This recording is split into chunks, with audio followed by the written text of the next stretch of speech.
Hello, everyone, and good evening, and welcome to another episode of the Archival Discourses. I'm very lucky this evening to be joined by Apostolic Majesty. How are you, AM? Hello, Hitman. Yes, I'm okay. We've collaborated on various adjacent topics before, so this should be interesting. Yes, thank you. And we also should be being joined by the Politicrat in about 20 minutes. So he'll be with us shortly. And again, the last time we were talking AM, we were talking about the Great Game, and so it's always good to discuss a variety of topics as we have done. And it's interesting because what's led me to wanting to actually cover this is because we're mostly going to be going over some of Arnold Toynbee's ideas of Byzantium or the Eastern Roman Empire. But I read in his the original study of history some years ago this very long autistic ramble by him on the empire and the sort of nature and his criticisms of it, which I was very much enamored by. But I didn't feel qualified enough to really go over it because I didn't know that much about the history. But recently I've been reading John Julius Norwich's 3-volume history of Byzantium, so I feel a bit more knowledgeable now to go over it. And I'm very lucky to be joined by you because you've done a series on your channel on the history of the sort of Orthodox civilization, orthodoxy, autocracy, and nationality, going all the way from ancient Greece up to modern Russia. So there's that. So and also a few years ago, it was sort of your debut on YouTube, as you were on a very special episode of Unpopular Opinions, where you were discussing with academic agent and Sargon Carl Benjamin about, was the Byzantine Empire really Roman? And I only actually watched that stream for the first time the other day, and I think it was a great stream. It was one of the best episodes of you I've ever released, in my opinion. And your take very much on that stream was that the Byzantine Empire was Roman. I know it's been a few years, but would you still say you broadly agree with your position then, or would you say you've changed somewhat from there? Or I think the points I raised in that stream are sort of factually correct, and from an institutional perspective, I still agree with it. However, I think the problem with the debate format, especially that debate you referenced, which is interesting because, as you mentioned, I became sidetracked into becoming a YouTuber on this topic, so that holds a special place in my heart for that reason. I have a more nuanced opinion on it, which has been put out on various videos I've done and mentioned various times. Unfortunately, the whole debate format precludes any sort of really serious, in-depth, nuanced discussion of the topic. So, yes, we'll get into that this evening. thank you. And it's already I've caused a bit of controversy because unoriginal username has commented Eastern Roman Empire, which will not tolerate the slander. Yes, so sorry, Roman Empire bros, for using the term Byzantine Empire in the title. I purely did that because it's the most recognizable title for which people know what we're talking about. But Byzantine is not my preferred title I would use either. Because when I've been looking into the historiography on this more briefly, I came across the British classical author historian J.B. Berry, who he very much rejected the term Byzantine as well, and he prefers it either late Roman Empire or even medieval Roman Empire, because it very much was a continuation. And as you alluded to on that stream with AA, the term Byzantine is an invention of this historian from the 16th century called Hieronymus Wolff, and it's almost like a bit of a black legend regarding Byzantium, that it's this exotic Eastern Empire that's got nothing to do with Rome. Yes, there is an element of that, but as you mentioned, with the issue with alternative historiographical appellations, basically history, in order to construe it, you need categories. You need categories of understanding. You need an ontology in order to work your way through historical periods, even to demarcate when this period began and this period ends. Byzantine is a way of distinguishing the empire based in Rome to the empire based in Constantinople. And for those various reasons, you can have various cutoff points for if that transition occurred. The earliest sort of contester for that is going all the way back to Diocletian. But you mentioned the term late medieval Rome or medieval Roman Empire, and already that sets off serious alarm bells, because that automatically assumes that the Holy Roman Empire had no claim to legitimacy, because otherwise you have to conclude that both were medieval Roman empires, and of course that makes the historiographical term very, very confusing if you're applying the exact same terminology to both. So that informs part of this process of othering, but also the term Byzantium is very useful in terms of being able to understand the perspective from the 16th century onwards, from when it comes about, because by then the Byzantine Empire was basically shackled as a religious construct, a millet or an ethnarchy, under the ecumenical patriarch in Constantinople, who was subordinate to the Ottoman Sultan. So you can understand from a 16th century point of view how this whole notion of a Byzantine Empire had become thoroughly and almost irreconcilably orientalized. In the same way you refer to sort of as the late Roman Empire. You can look at all, you obviously are familiar with Spengler, and Spengler talks about history as the process of becoming. And interestingly enough, focusing on Constantinople, that history is the history of the city, and it's the city that is the main momentum for historical change, in which case the differentiation between Roman civilization and Constantinople civilization seems also interestingly apt. And then, of course, there is the change in religion from Roman polytheistic paganism to Christianity. All of these things are contentions for massive seismic evolutions within the construct of the empire, and territorial evolutions and political innovations and linguistic innovations as well. So just to say that this is a continuation without seriously interrogating that position, I think can leave people with the wrong impression if we simply view this as a straightforward continuation of the same empire, which was inaugurated by Caesar Augustus in 27 BC. No, that's certainly a fair point. And another point is one that Carl Sargon mentioned on that stream of AA, was that when looking at the Byzantine Empire, it's very much a kind of like the ship of Theseus. You've got all these original planks which are being swapped out for these new planks, like adopting Christianity as the state religion, changing the language from Latin to Greek, and et cetera, et cetera. It's a steady process of change over many centuries. So that's certainly an element as well. You also mentioned, there's many ideas of demarcation of where do you even begin this idea of Byzantium, and I mentioned the John Dewar's Norwich history, but he starts with Constantine the Great, and that's fair. He makes Christianity a legal religion of the empire. He establishes Constantinople as one of its capitals, and but others, I mentioned Berry. Berry starts with the death of Theodosius, because you have the permanent split between East and West, with Honorius in the West and Arcadius in the East. But you mentioned Diocletian, because I feel you can make an argument of perhaps Diocletian, because that's where you have the end of the Principate and the Dominate, Dominus or Lord or Master. Would you say that's a fair starting point, or do you think we're going a bit too early? Oh, I think we're going way too early, but it's an interesting point nevertheless you bring up. I mean, just to focus on the idea of the beginning of Byzantium as starting in Constantinople, I mean, that's certainly a demarcation point from pagan empire to Christian empire, which fundamentally transforms everything about the whole nature of Roman and Mediterranean civilization going forward. So that is perhaps the most monumentous step.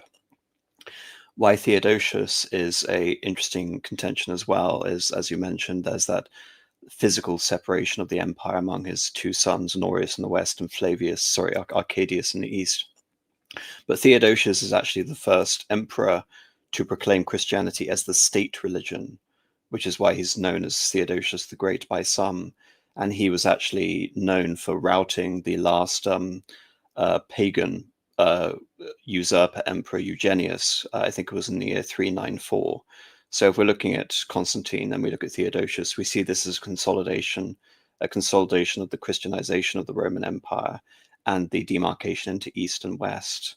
As for the point about sort of Diocletian, I think that the Christian element can't be denied, even though the Dominate is another clear period of transition within the Roman Empire, where the republican and the senatorial aspects, they're not removed, but they're effectively supplanted in many ways.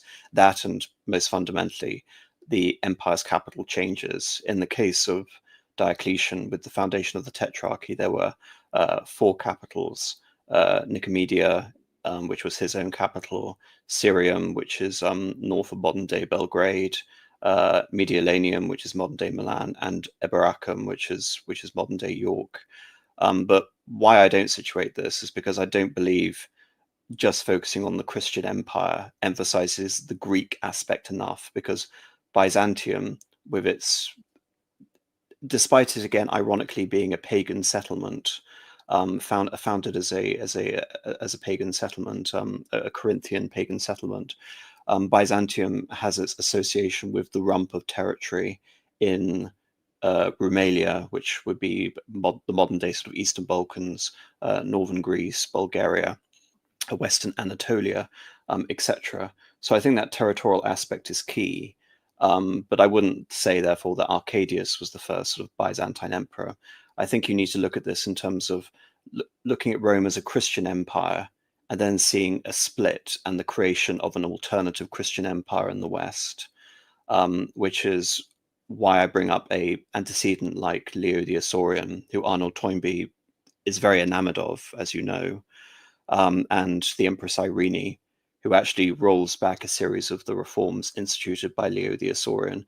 But nevertheless, the year 800 to me seems like quite a convincing point in terms of understanding not just the Christianization of the empire, its relocation to Constantinople, its Greekification, its limited territory. This is also after the Arab conquests in the East, but also one could say from the Eastern point of view, the usurpation of Imperium by the Pope and by the then Carolingian king of the Franks, Charlemagne, the first sort of emperor of the West.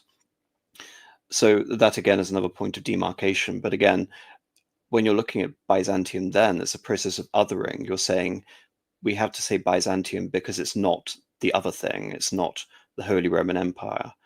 And so by that way, it's a means of historical clarification, but it doesn't represent the whole truth. It's not that the Byzantines had ceased to become Romans. They still believed that they were Romans. They were the Romaioi, they were the Greekified Romans, and they held on to the true church while the West was becoming irrevocably, you could say, ostracized, not just in terms of the liturgy, the Latin liturgy versus the Greek liturgy, but also in terms of theology, because the Roman Empire in the East considered that the emperor was responsible for the summoning of ecumenical councils.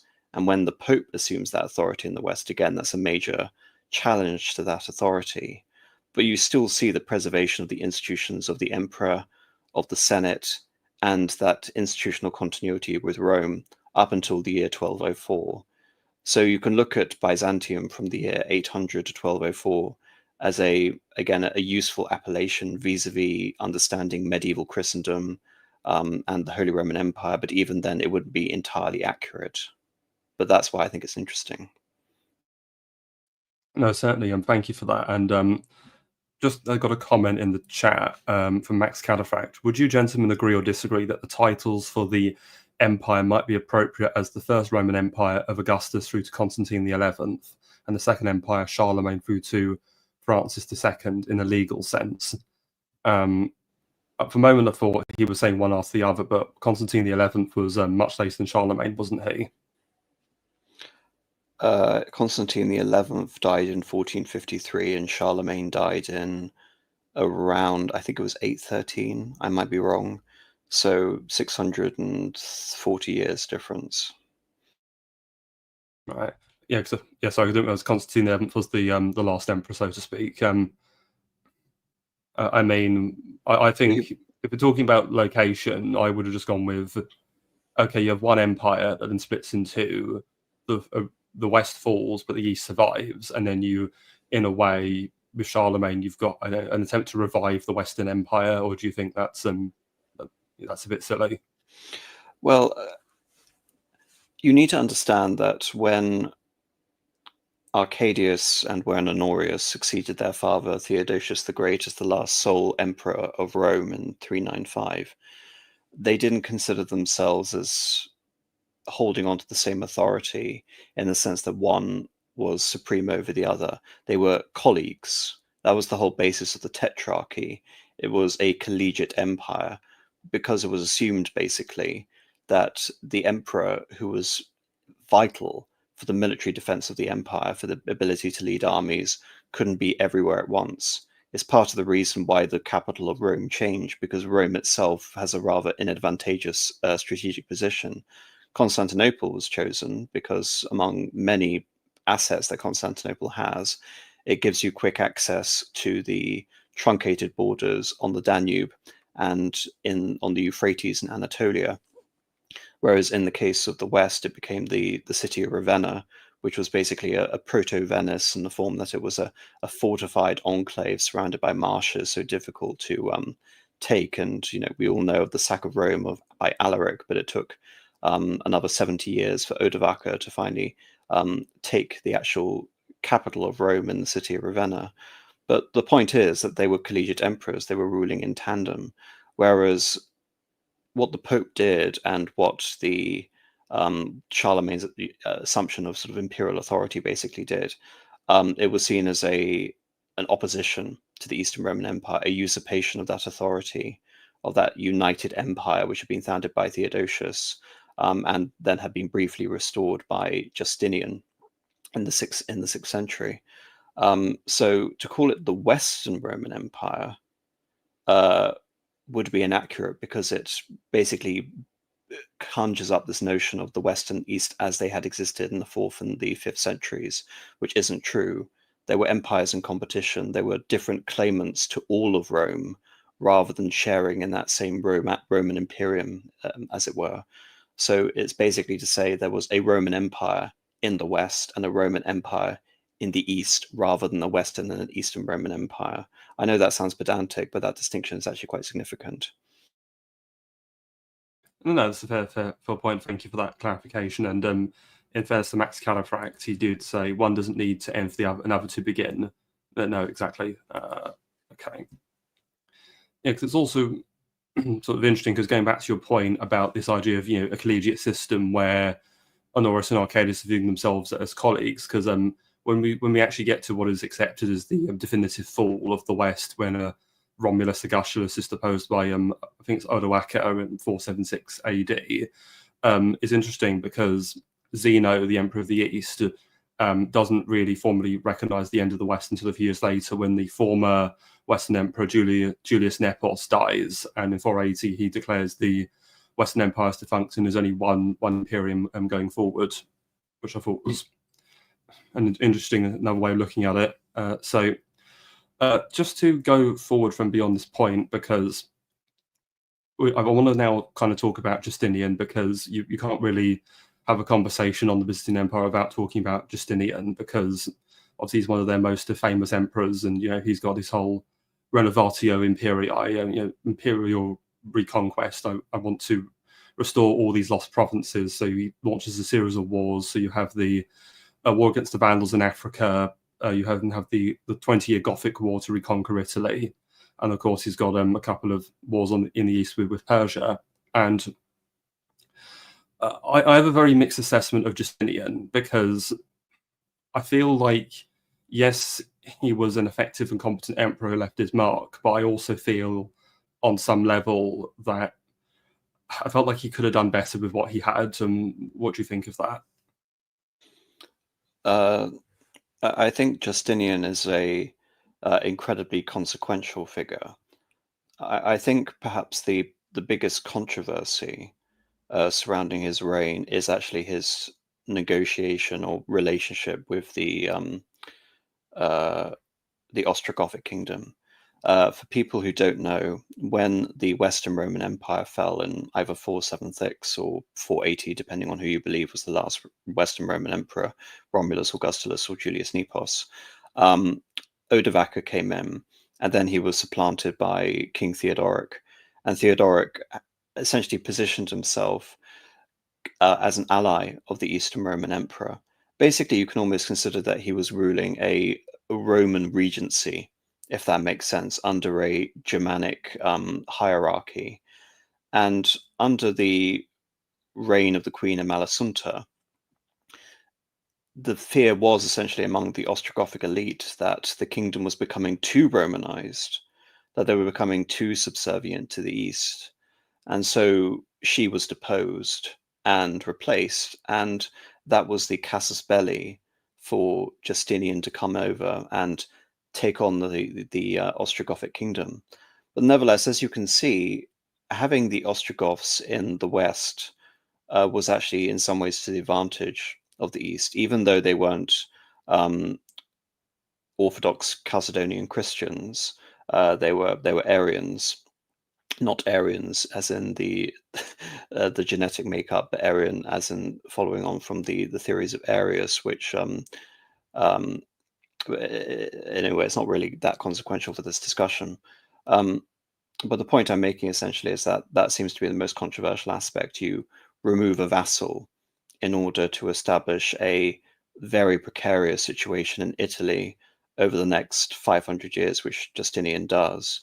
But nevertheless, you can't deny that the Renovati Imperii under his generals Narses and Belisarius was impressive. They took over the kingdom of the Vandals in North Africa, establishing a Roman presence in Carthage again, basically giving them control over the Mediterranean. They then conquered parts of the former Roman province of Hispania. And then you have the Roman reconquest of Italy, which basically takes up the entire reign of Justinian before the Langobards or the Lombards come in. But he's also responsible for the creation of the Roman law, the Corpus Justinian, which you can say was the biggest compilation of Roman law of the entire age of late antiquity and beyond, and still has a legal marker on the states of Europe today and the rest of the world. So one can't discount that. He was also a very stalwart Orthodox Christian, not Orthodox in the sense of Catholic and Orthodox. That distinction really doesn't exist yet. We have to think of Chalcedonian Christianity. And for that reason, again, he is revered as a saint. And then, of course, you have to look at what was the biggest disaster of his reign. Kind of like Marcus Aurelius, the biggest disaster of his reign is really outside of his control, which is the plague of Justinian, which, if memory serves, killed about 20% of the population of the Mediterranean world. For context, the Black Death in 1349 killed off about a third of the population. So it was a huge event that devastated the Byzantine economy. And I think whenever you have to evaluate Justinian's legacy, you have to contextualize it within that sort of understanding. But nevertheless, there's definitely a school of thought which says that he expended the resources of the empire rather than husbanding them. And as a consequence, the empire was less prepared to deal with the threats that it would face over the next 50 years, namely the Langobards in Italy and the Arabs and the Sasanians in the east. No, certainly. Thank you for that assessment. And yeah, because a thought of mine is that one of the ways, again, I feel Justinian could have done better is really in respect of the Gothic War, because obviously that's as you say, the conflict takes up most of his reign. Because again, it's frustrating because within 5 years, Belisarius has effectively almost single-handedly been able to conquer Italy, and unfortunately, he's then called away to the east to fight the Persians, and it's in the intervening years that the situation goes from good to disaster, and then he's called back again. But the second campaign, he's given hardly any resources and expected to do something out of nothing. And I very much feel that part of the problem here is that Justinian wasn't prepared to trust Belisarius with more resources, because I think had Belisarius had more men and resources, he could have achieved the victory in the Gothic War a lot sooner. But ultimately, Justinian, being quite paranoid, doesn't trust Belisarius because he thinks if I give him too much power, he'll overthrow me. I mean, to be honest, I side with Justinian in this situation because, I mean, just look at Maurice and Phocas, which happens a few years later, and look at all the precedents he has to look to in terms of the creation of barracks emperors. Invariably, Roman emperors were created by the allegiance of the army. So I can understand that. I think that the bigger question long term is not whether Belisarius could have achieved his goals basically more decisively. It's that the effects of the wars over the 6th century caused the devastation of Italy, the devastation of its cities, its deurbanization, which wouldn't essentially be reversed until the Communia, the Italian communes, some centuries later.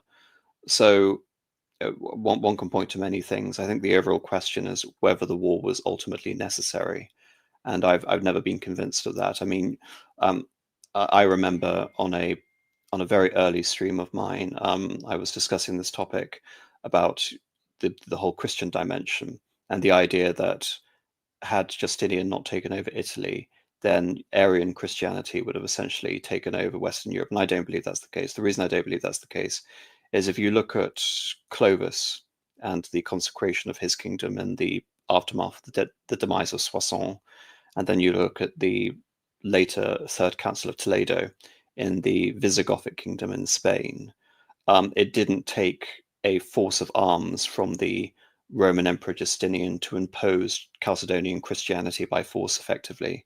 I do believe that, as we saw with Amalasuntha and Theodoric the Great, a Roman cultural permeation could have affected those states. And basically, we could have seen the stabilization of what we would later understand as European nation states, Spain, Italy, and France, centuries earlier, especially in the case of Italy, millennia earlier than what we ultimately saw. But I fear that we're sort of diving too much into counterfactuals and alternative history here.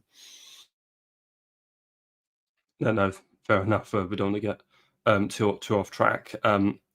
Yeah, so just to go back to the general conquest, I mean, his conquest of Africa was done very quickly and at not much expense, and so I can defend that because it was a long-term boon, and they, even though they would eventually lose Africa to the Muslims, they held it for about 150 years. So, whereas again the Gothic War, I really think they should have avoided that because it would have been much preferential to have kept the Ostrogoths, because again they could have kept the Franks out, I suppose, if you're trying to prevent a Charlemagne being made emperor in the long term. But what it does do, it establishes again, we're talking about how this features into a Byzantine Empire versus a Roman Empire. It gives Constantinople control over the city of Rome, and it establishes an exarchate, which is basically a viceroyalty or viceroyalty over a strip of territory linking Rome to the Western Roman capital of Ravenna. And I believe that this enclave is essential in terms of the empire being able to hold that monopoly over religious life within Christendom, and also able to assert a greater influence culturally over the Germanic states as well. The problem basically with that is that these are enclaves. These are very vulnerable enclaves, which the Eastern Roman Empire would see less vital strategic significance in holding.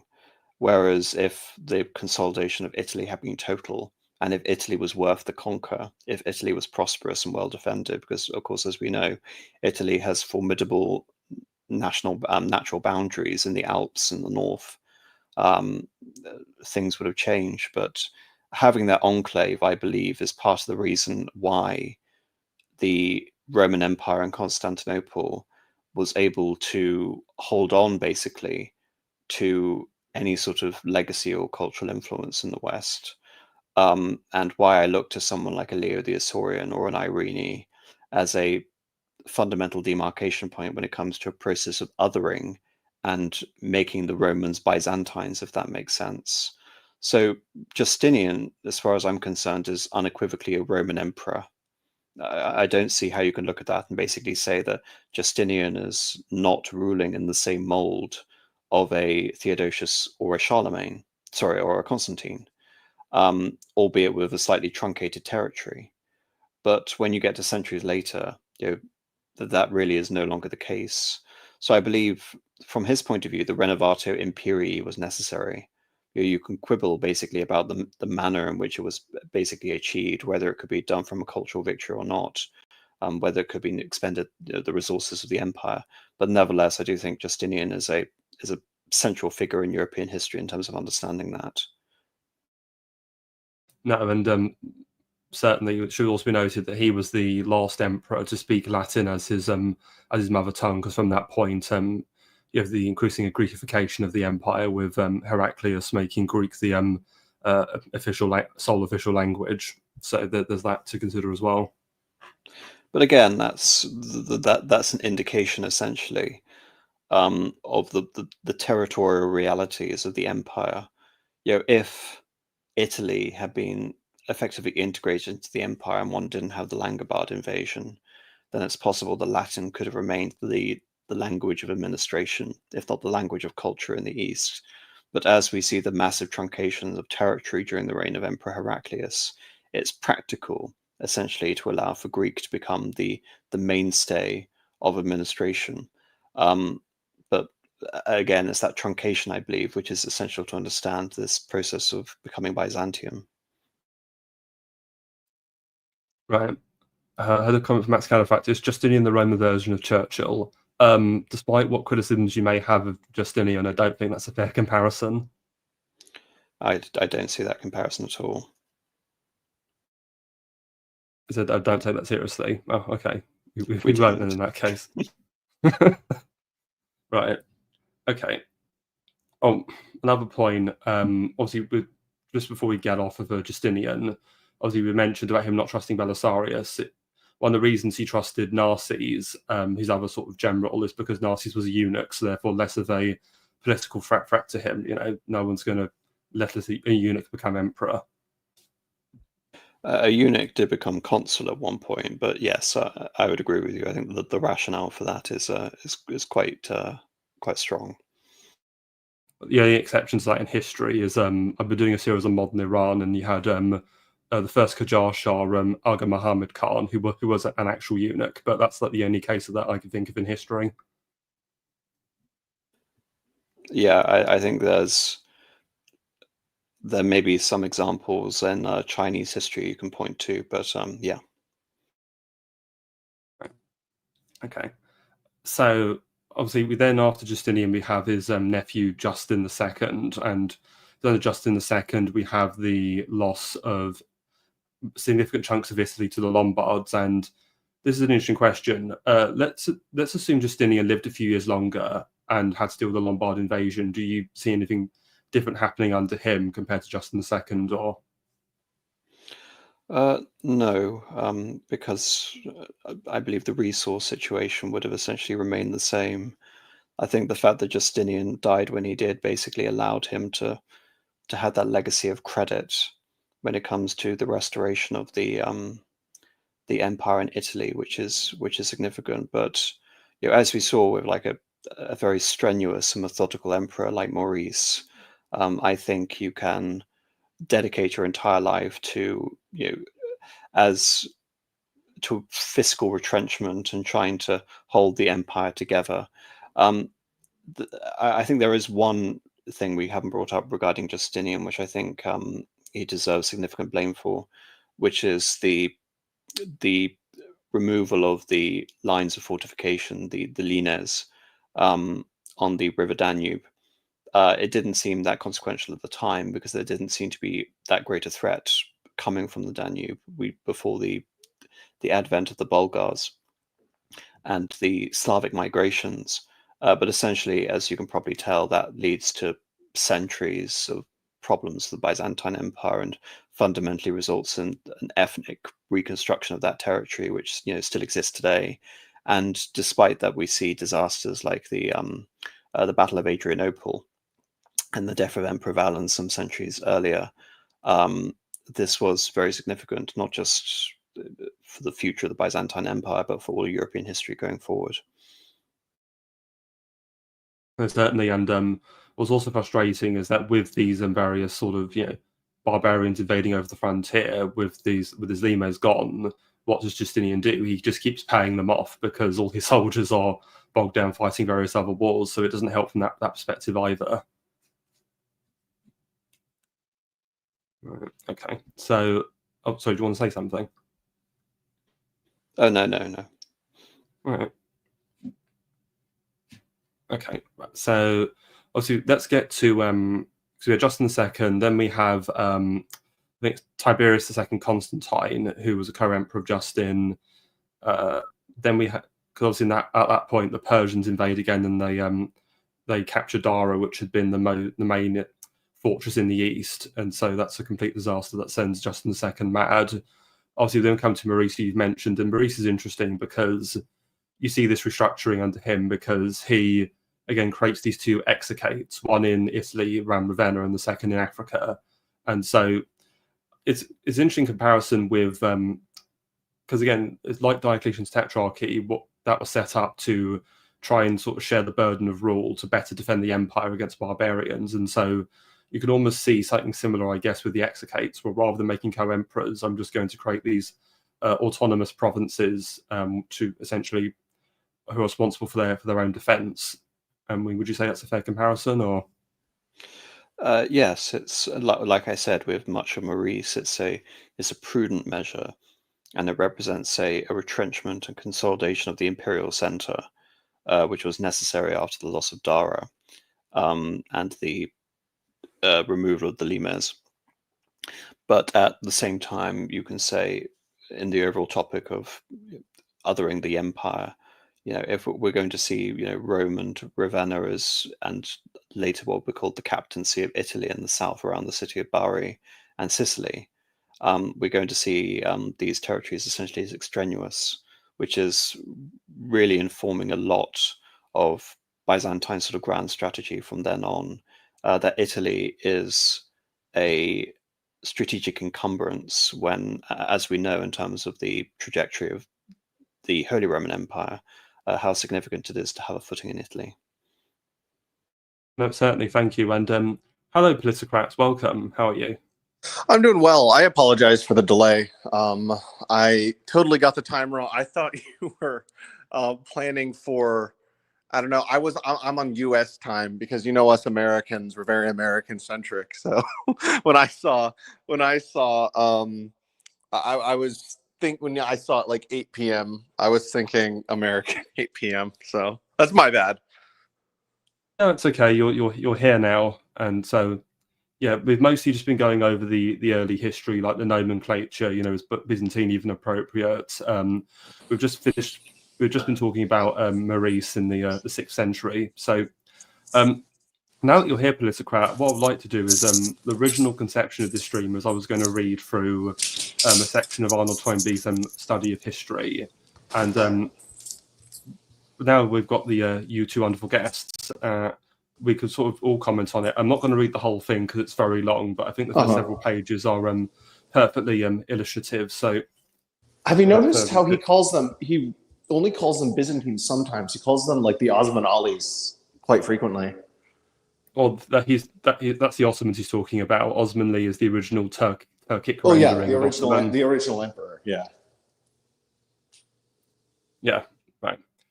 Yeah, no, he uses Byzantine or Orthodox Christendom because actually, before I delve into this, I should probably elaborate. Oh, that's right. I'm sorry. We're talking about the Byzantines, not the Ottomans. I'm sorry. That's in fairness to Toynbee, as I was mentioning at the beginning of the stream, as with his extensive writings on the Phanariotes, he believes in the continuation of the Byzantine nation within the construct of the Ottoman Empire. So his reference to the Osmanlis are still pertinent. That's a fair point because oh, so you broke up there.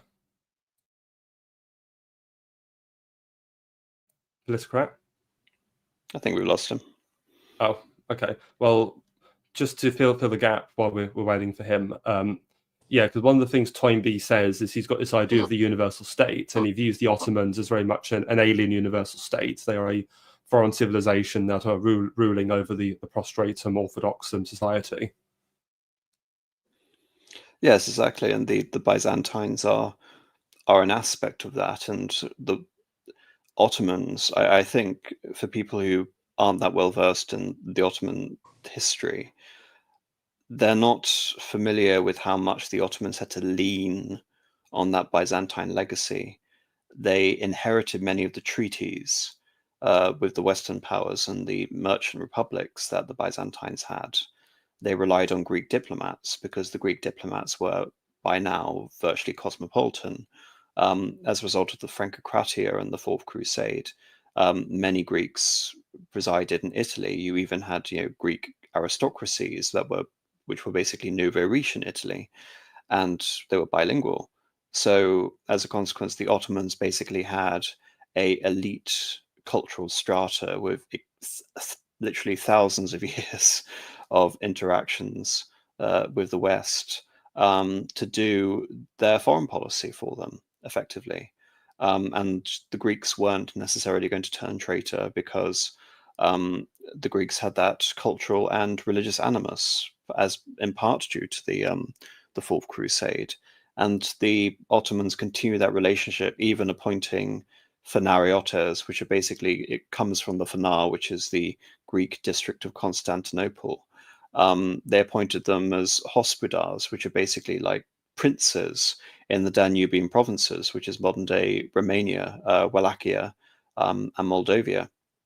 And so they invested the Greeks with significant power and autonomy in one respect, while piecemeal, basically diminishing and inveigling on all aspects of former Byzantine imperial authority over the course of centuries, until you have the disaster of the Greek War of Independence.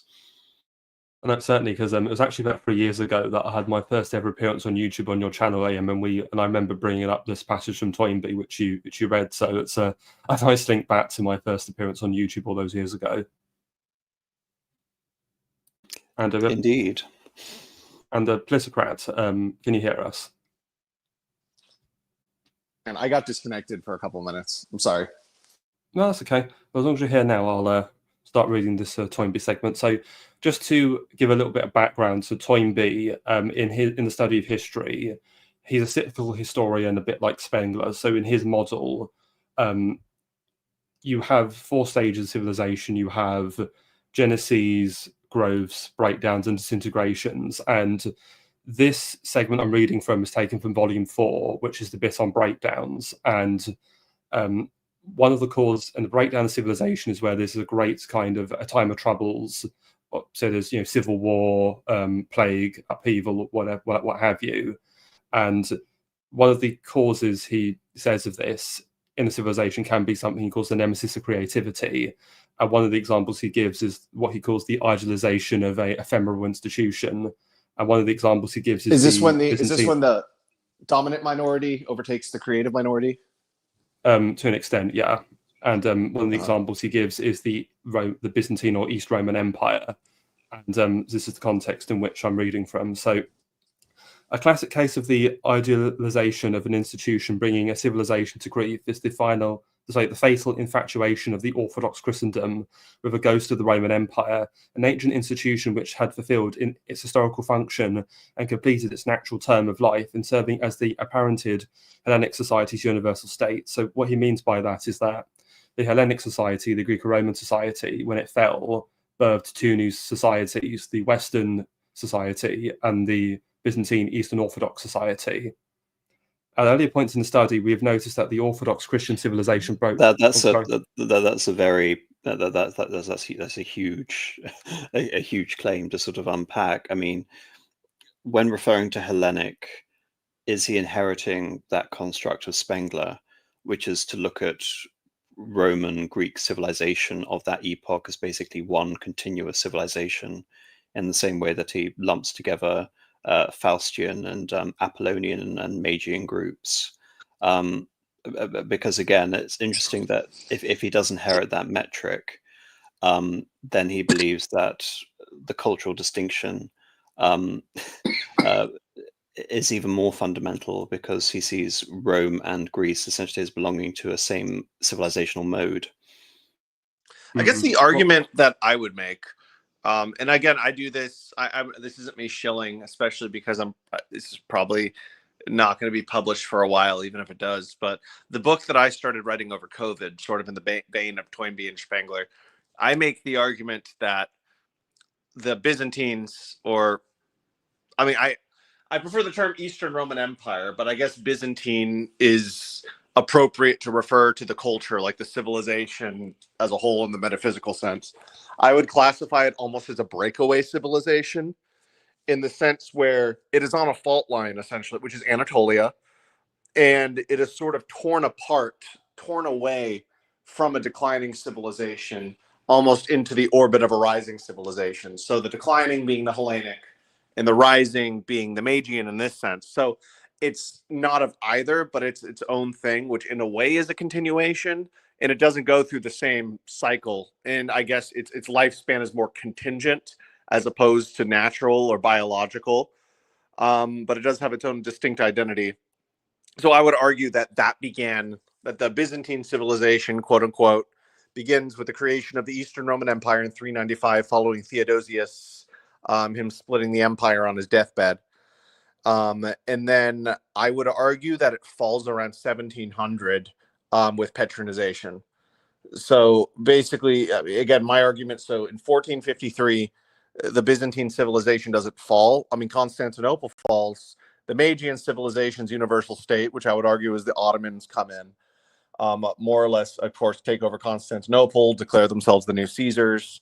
But then you have the locus of cultural power, which shifts upwards towards Muscovy, and then eventually the Romanovs. And then when Peter the Great forcefully westernizes Russia, that's the end of Byzantine civilization. You guys might disagree, but that's my argument.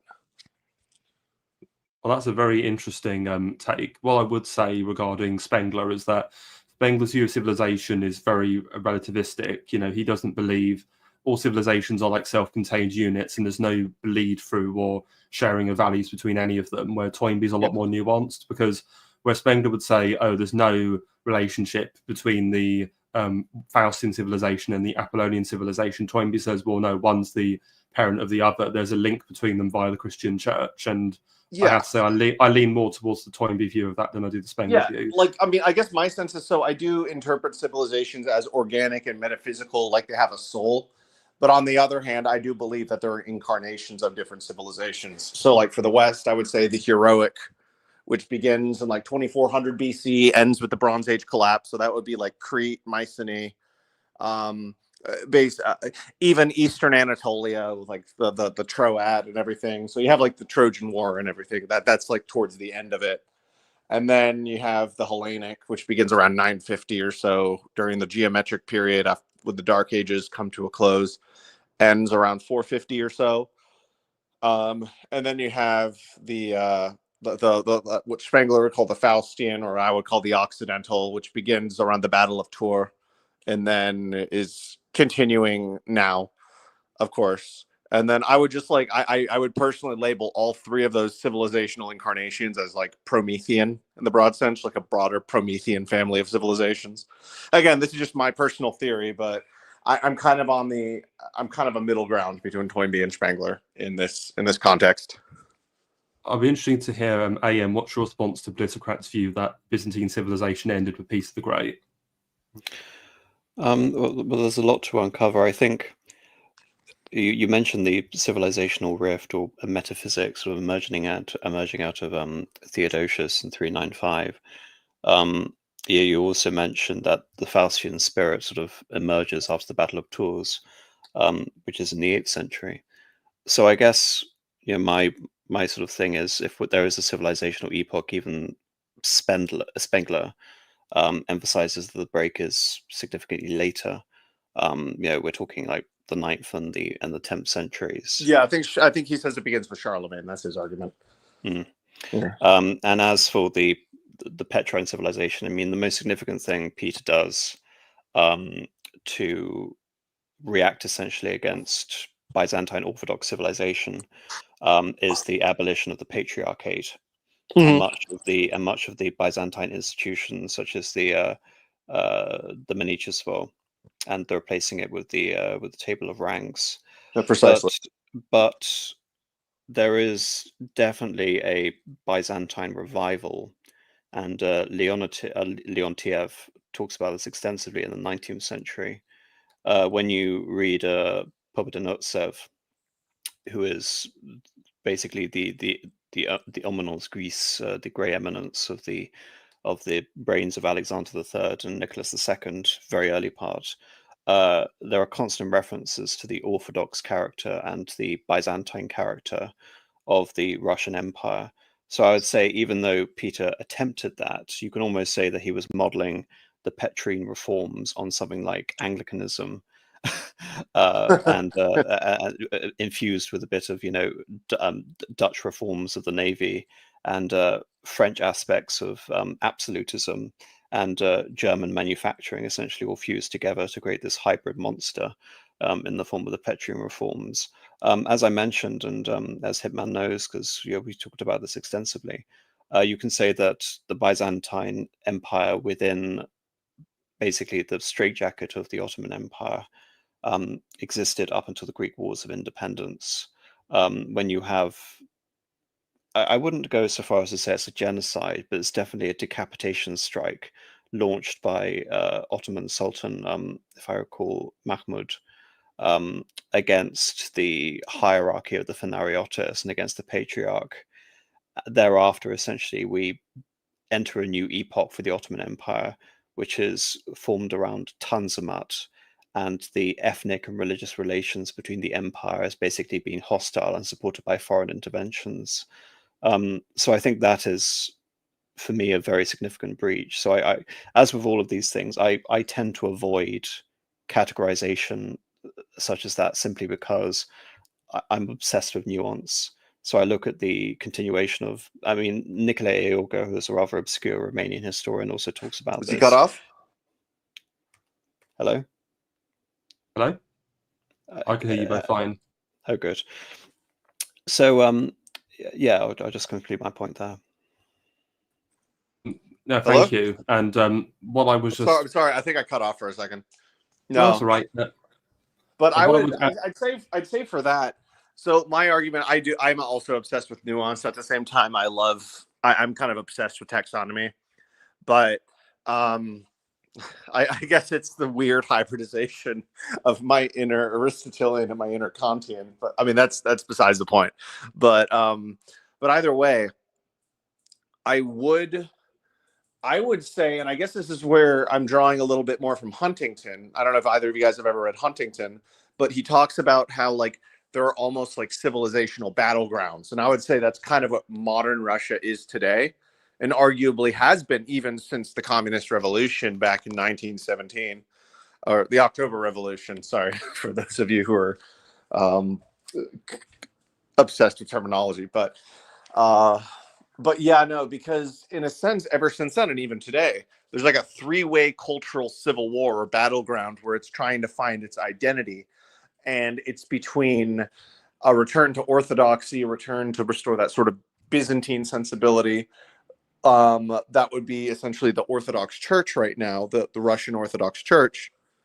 And then you have the those who want to westernize it. That would have been people like Gorbachev. That would have been people like Yeltsin. And then you have those who want it to become its own identity. Like they see this sort of emergent peasant identity there, that it can become its own civilization. That would be people like Dugin. Maybe to a lesser extent Putin, but I'd say he'd kind of be an intersection of all three. And I guess that's where you can bring. I know Huntington didn't say that exactly, but he did talk about cultural battlegrounds. And I think that very aptly describes modern Russia. Right, thank you. And I'm going to carry on reading this bit from Toynbee. So, at early points in the study, we have noticed that the Orthodox Christian civilization broke down in the last quarter of the 10th century of our era. The most prominent outward symptom of the breakdown was the outbreak of the disastrous Bulgaro-Roman War of AD 977 to 1019. So that was the conquest of the Bulgarian Empire by Basil the Bulgar Slayer. So the disaster overtook Orthodox Christendom and blighted its growth barely 300 years after its first emergence out of the chaos of the post-Hellenic interregnum, and this growth span is miserably short by comparison with the life history of our Western Christendom, a sister civilization which was coeval with Orthodox Christendom in its birth. While its growth, all that we know, may still be going forward in our day, nearly 1,000 years after the date at which the growth of the twin civilization was unmistakably cut short. How are we to account for the striking difference between the fortunes of two societies that started life at the same moment and in the same circumstances? The actual outcome as the passage of 1,000 years has unfolded it before our eyes today is the more remarkable, considering that it is the exact inverse of what would have been prophesied by an intelligent and impartial observer, an ambassador from Cordova or Baghdad, or a Confucian literatus from Sinagan, who might have happened to make a comparative study of Orthodox and Western Christendom in AD 938. Such an observer at such a date, or even 300 years later, before the tardy vitality of the West and the premature senility of the Orthodox Christian society had become blatantly manifest, would certainly have declared, and that with some confidence, that the Orthodox Christian civilization's prospects were decidedly brighter than those of the society's Western sister. He would have justified this judgment on the ground that of the two, the Orthodox Christian society was manifestly the more effective, and he could have explained what he meant in concrete terms if he had been challenged to give illustrations. He could have recalled, for example, that when the primitive Muslim Arabs had broken out of the Arabian Peninsula in the 7th century of the Christian era, they had been brought to a halt on the Orthodox Christian front at the line of the Taurus, almost within sight of the North Arabian steppe and within easy striking distance of the headquarters of the Umayyad power at Damascus, whereas they were able, when they broke into Western Christendom out of Egypt, to overrun the whole of Northwest Africa and the whole of the Iberian Peninsula, and to pass the line of the Pyrenees before they met with an effective resistance.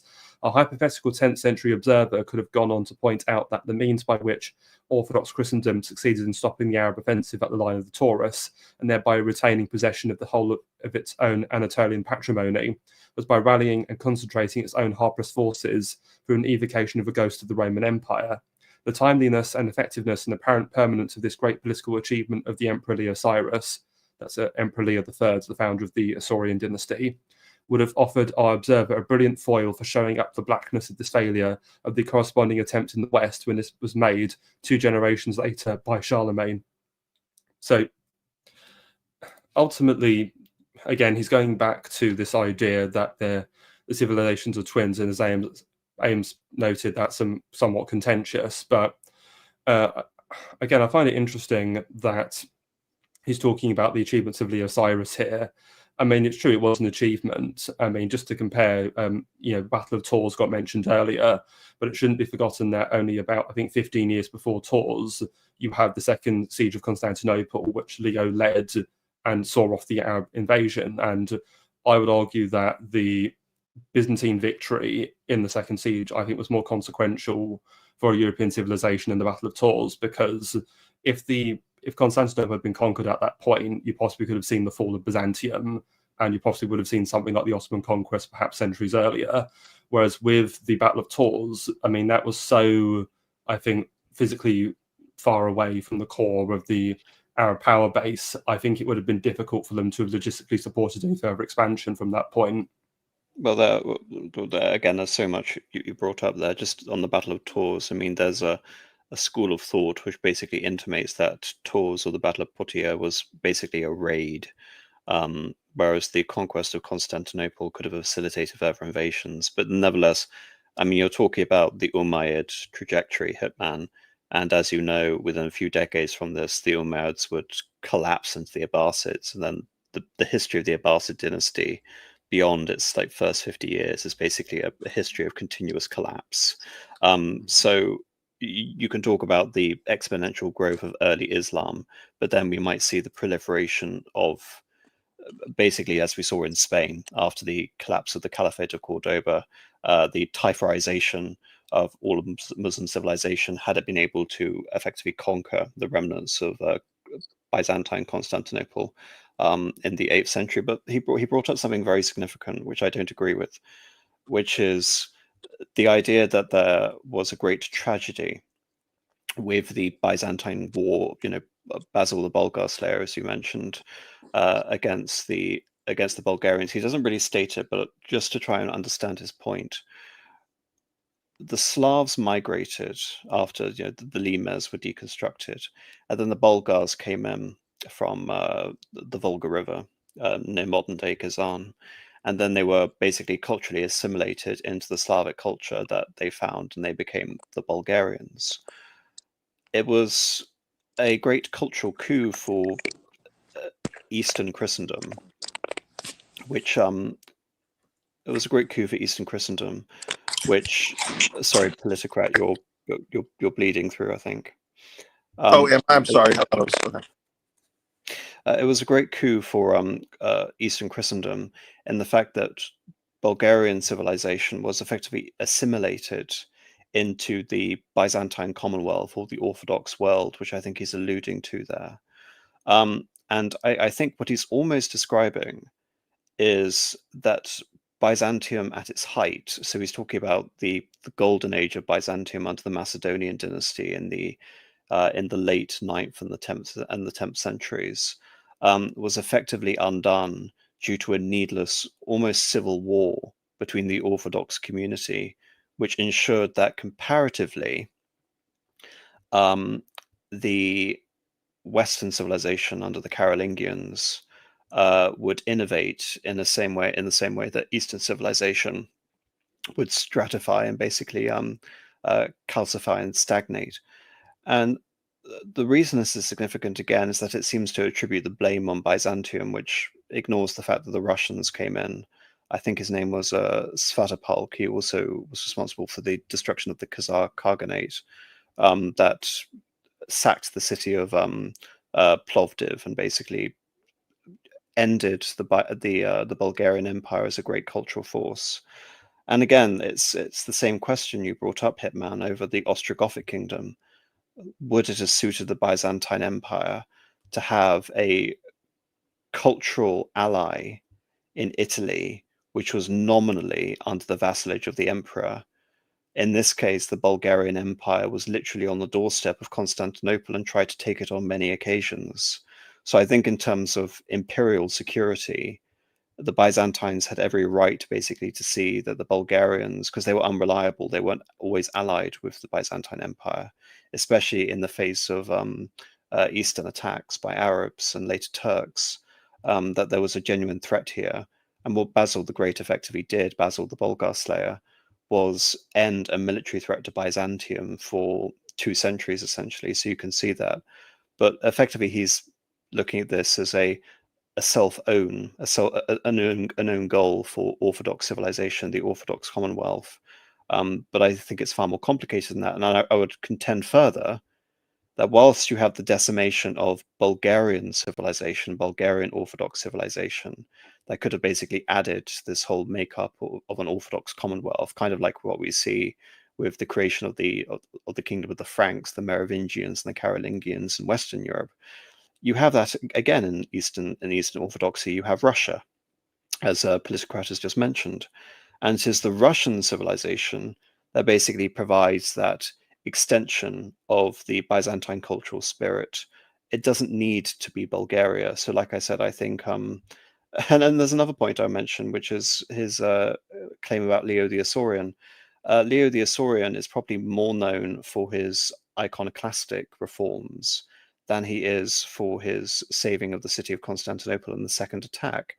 And as a result of that, the Byzantine civilization that he was intent on creating in the 8th century was fundamentally different from the Bulgarian inherited civilization in the 10th century, which was very much the result of the iconophile culture of the Empress Irene and her successors in the Macedonian dynasty.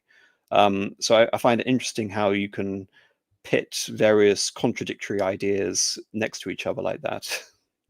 Well, I think ultimately, my question for you is, would you consider, and of course, because of course, civilization is not synonymous with empire, and different empires and contending powers can exist within the same civilizational apparatus. But would you consider the Bulgarians as a separate appendage of a broader Byzantine civilization, or would you consider them more in line with the quote unquote Faustian? I wouldn't necessarily make those claims yet. I mean, regardless of what I necessarily think about Faustian, I wouldn't even really consider that the elements of what would basically be construed as Spenglerian Faustianism didn't really emerge until probably the early 14th century in Europe. So I don't necessarily agree with some of these demarcations. But what I can argue, to your point, let's say Western Christendom then. Let's say yes, Western Christendom. Western Christendom. But what I can describe is the fact that looking at all of this as a Byzantine civilization and not just an Orthodox Commonwealth or something grander than that is discounting the fact that the cultural assimilation of Bulgarian civilization to Constantinople was a great success, but it was also a great detriment. And why do I say that? Because the cultural innovations of Bulgaria, which I think it's fair to say that Bulgaria in the 9th and 10th centuries was more advanced than most Western kingdoms, was due to it's not necessarily fair to call it a purely local innovation, but it's the creation of the Glagolithic alphabet by St. Cyril and Methodius, and later it's the creation of the Cyrillic alphabet under the auspices of Tsar Simeon the Great. And that effectively is to say that the Bulgarians inherited a lot culturally from the Byzantine Empire at the height of its power, but it was able to develop a fundamentally distinct civilization that would go on and inform the development over all Eastern Slavs and Serbian civilization as well, and Russian civilization. So it is inheriting a lot from the Byzantine cultural tradition, but it is also fundamentally distinct. It is its own thing. It isn't, ironically, the success that we see with the proliferation of Latin in Western, quote unquote, barbarian kingdoms. There is no great Cyrillic innovation in France, which creates its own alphabet and creates its own version of a Frankish liturgy until we get much later in history. So like I said, I think I don't really understand Toynbee's reasoning, and I find it some of his points are mutually exclusive and not fully contradictory. Well, unfortunately, with Toynbee, he has the need to feel he's got to have everything fit his model. And one thing you have to understand is, he has this concept of the universal church and the universal state. In his model, the universal church is good. All innovation, cultural produce, all art and culture comes out of the universal church. And when he says the universal church, he means a great religion that unifies a civilization culturally. So Christianity in the West, or Islam in the Middle East, or Hinduism in India, for example. And you also have the idea of the universal state, which is this state that encompasses an entire civilization. So, for example, the Roman Empire was the universal state for classical civilization. I alluded to earlier that he saw the Ottoman Empire as the alien universal state for the Orthodox Christian society, and there's a point there. And his problem with the universal states is he sees it as a kind of a vice or a trap. Once the universal state is established, the civilization kind of gets frozen in amber and is not able to innovate or grow. It just kind of stays in the stasis for several centuries before it breaks apart and collapses. And so here's his problem, ultimately.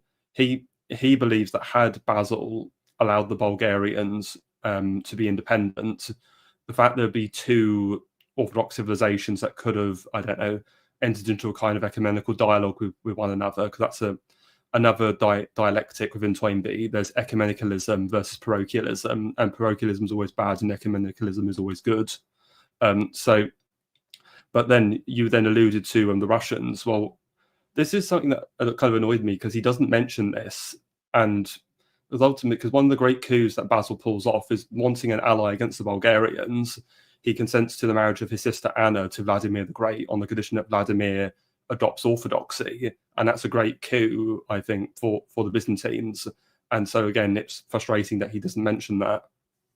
Well, yes, I mean, from the Byzantine point of view, the Khazars and the Bulgarians are far greater immediate threats than the Russians.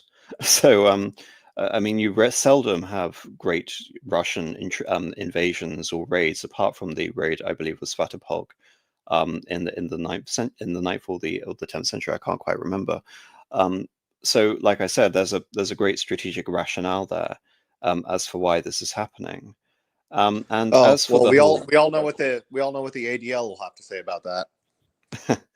And as for the whole point about parochialism and ecumenical thought, like I said, I mean, there is an ongoing dialogue with the West that never ends. I mean, you can look at the 12th century Renaissance, and you can say that a large part of that is as a result of the Crusades, which means a greater interaction between Western Christendom and Eastern Christendom.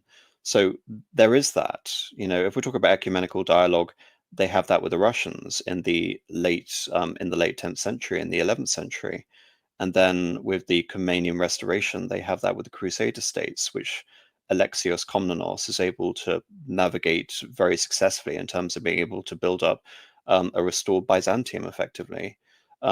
So it seems rather myopic to focus on this one example when, as I've mentioned, the Bulgarian case is simply transmuted over to Russia.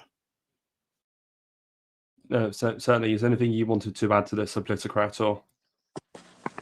No, I just find it interesting. I mean, not necessarily directly, but I find it interesting that Toynbee, and I'm looking at the tables here. Like I have my copy handy right now, at least I have the abridged, the Somerwell abridgment, so volumes 1 through 6.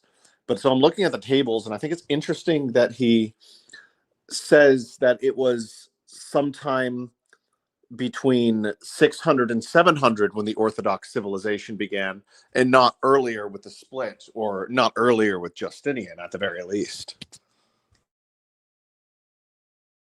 No, I'd say that's about fair.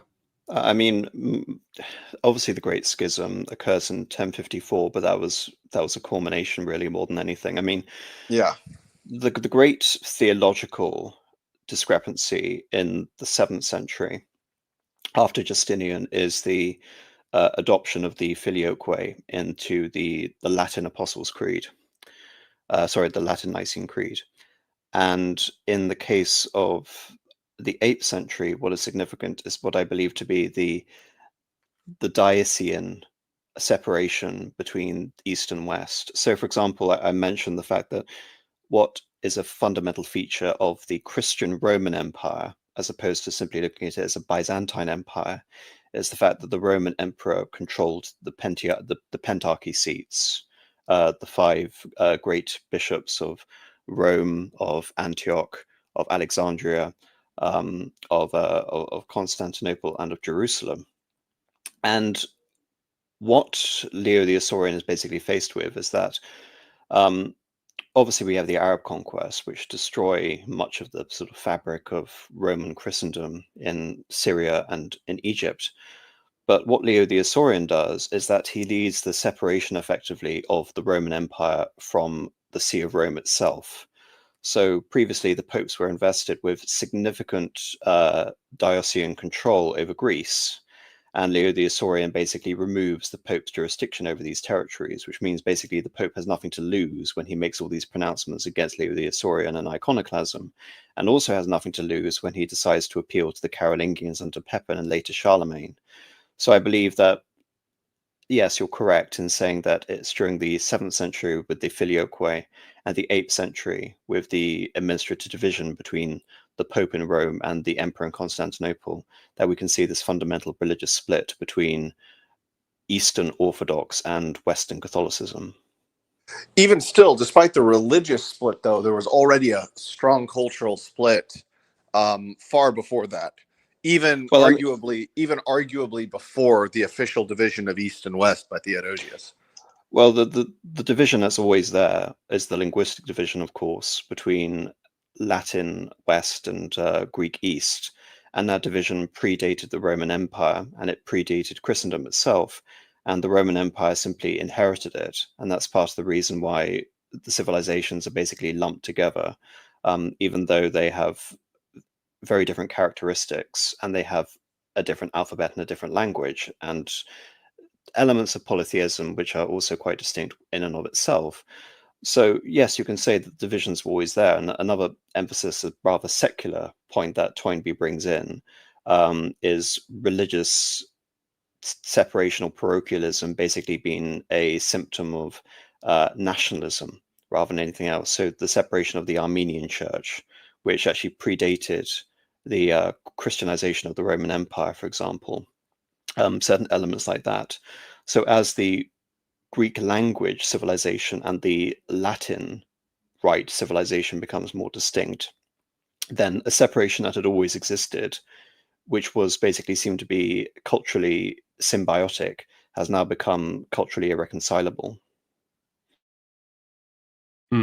Another point I want to make, just addressing this idea of there being a breakdown under Basil the Bulgar Slayer, I would actually argue that any kind of breakdown or decline was as a result of the succession, because, as people don't know, Basil II was notable for he never took a wife and never fathered any children. And it was his younger brother, Constantine VIII, who was his co-emperor, who succeeded him as sole emperor for 3 years before dying. And then he only has 3 daughters, and it's his middle daughter, Zoe, who essentially ends up marrying several other prominent men who become emperor throughout the rest of the mid part of the 11th century. And it's largely this sort of fighting over, the Empress Zoe is kind of what leads to this breakdown, I'd say, more than the conquest of Bulgaria. I mean, would you say that's a fair point, AM? Or Well, I mean, succession crises have always sort of dominated the Byzantine Empire. I think, I mean, what other situation really was there? I mean, if anything, it's remarkable that there was stability in the empire at all. And Zoe was able to definitely exploit this essentially by determining the emperor of the empire through marriage for a rather long time. But of course, the greater crisis, of course, as we see, is Manzikert, or rather, you can say the aftermath of the Battle of Manzikert, where Anatolia is not only lost to the empire, but it is also Turkified and Islamified at the same time.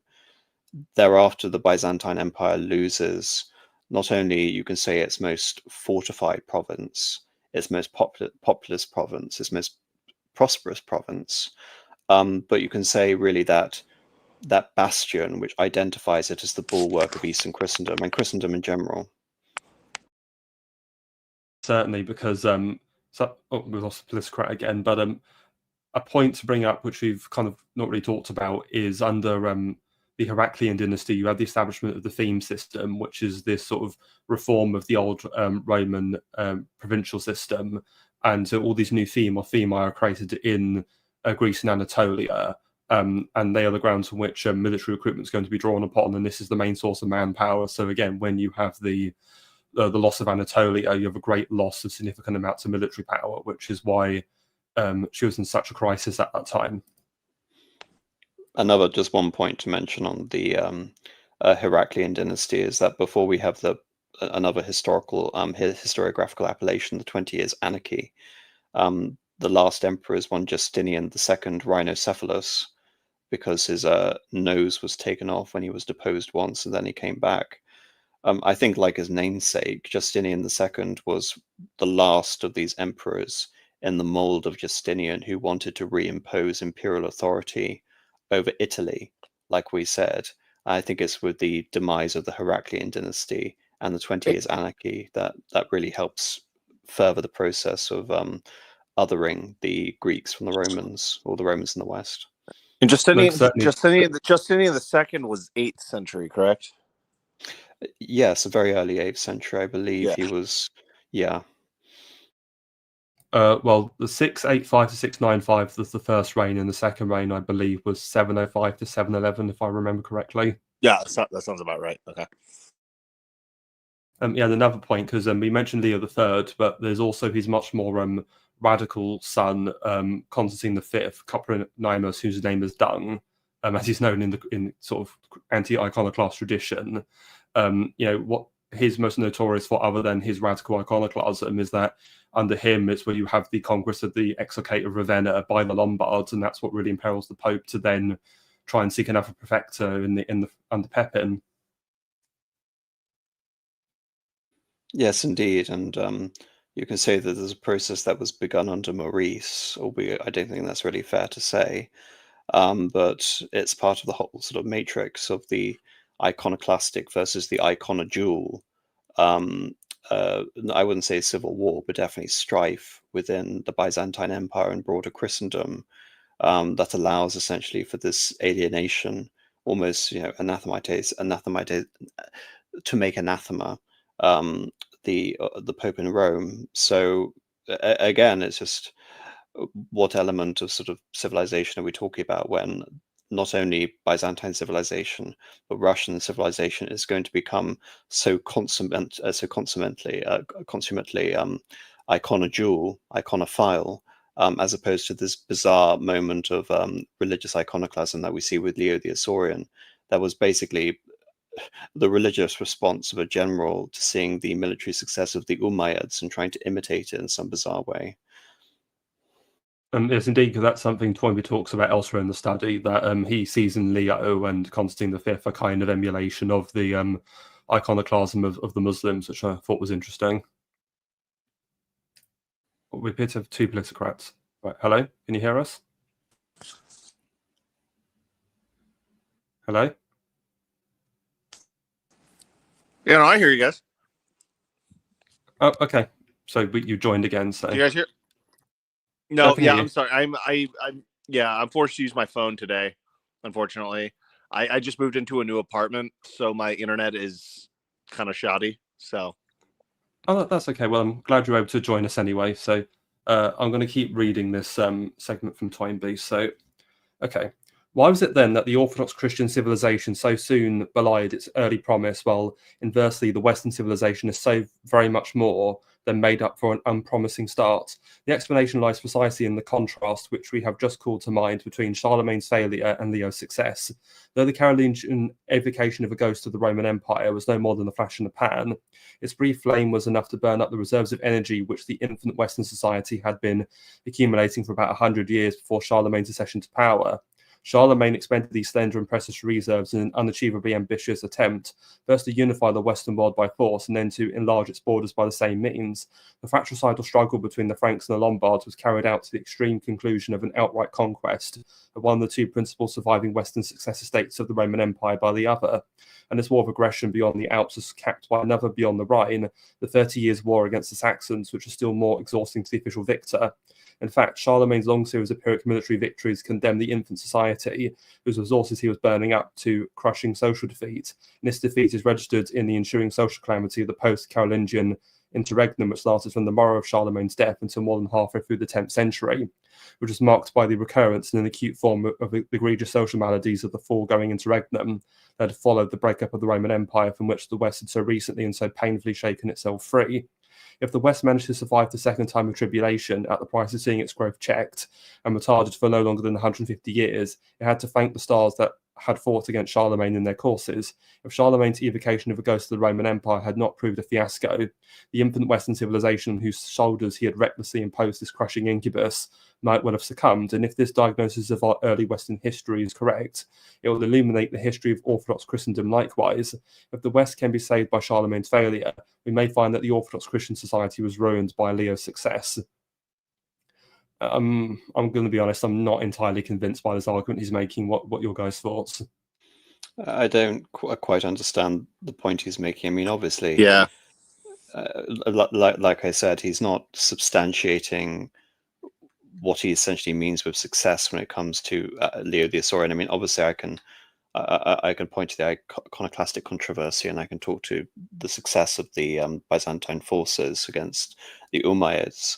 But I mean, really, what's he referring to? I mean, really, the end of the Carolingian Empire was a testament to a policy which the Carolingians inherited from their predecessors, the Merovingians, which is divided succession. So, yes, you can say that the destruction of the Langobards. I mean, also, I don't really see how this is relevant to the Byzantine Empire, because he's almost saying that the destruction of the Bulgarian Empire was almost a death knell for the relative advantage of Byzantium vis-a-vis the West. But he's also saying that Charlemagne committed the exact same thing, and the West succeeded anyway with the Lombards.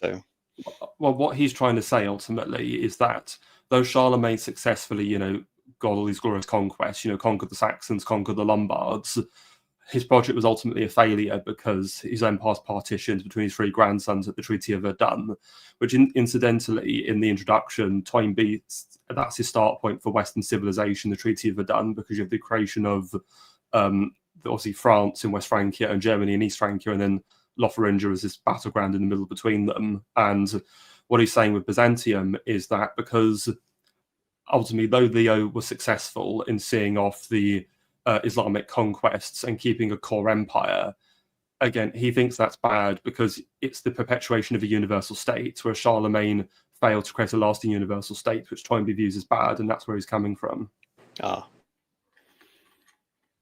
So he's making a testament essentially to the proliferation of nations as the great cultural advantage that the West has over the East. Well, he believes that a civilization of many nations unified by a universal church is better than one civilization unified under a universal state, because the former is much more culturally dynamic than the latter. Well, like I said, I don't. And I'd say this is honestly one of the biggest issues with Toynbee, at least what I have. I mean, yes, he's good at citing sources generally, but at the same time, he does make very broad claims without justifying it, and kind of goes on tangents. Yeah, true. Well, I'll say that's one benefit of the abridged version of the study of history, is that Somerville very definitely removes a lot of those tangents.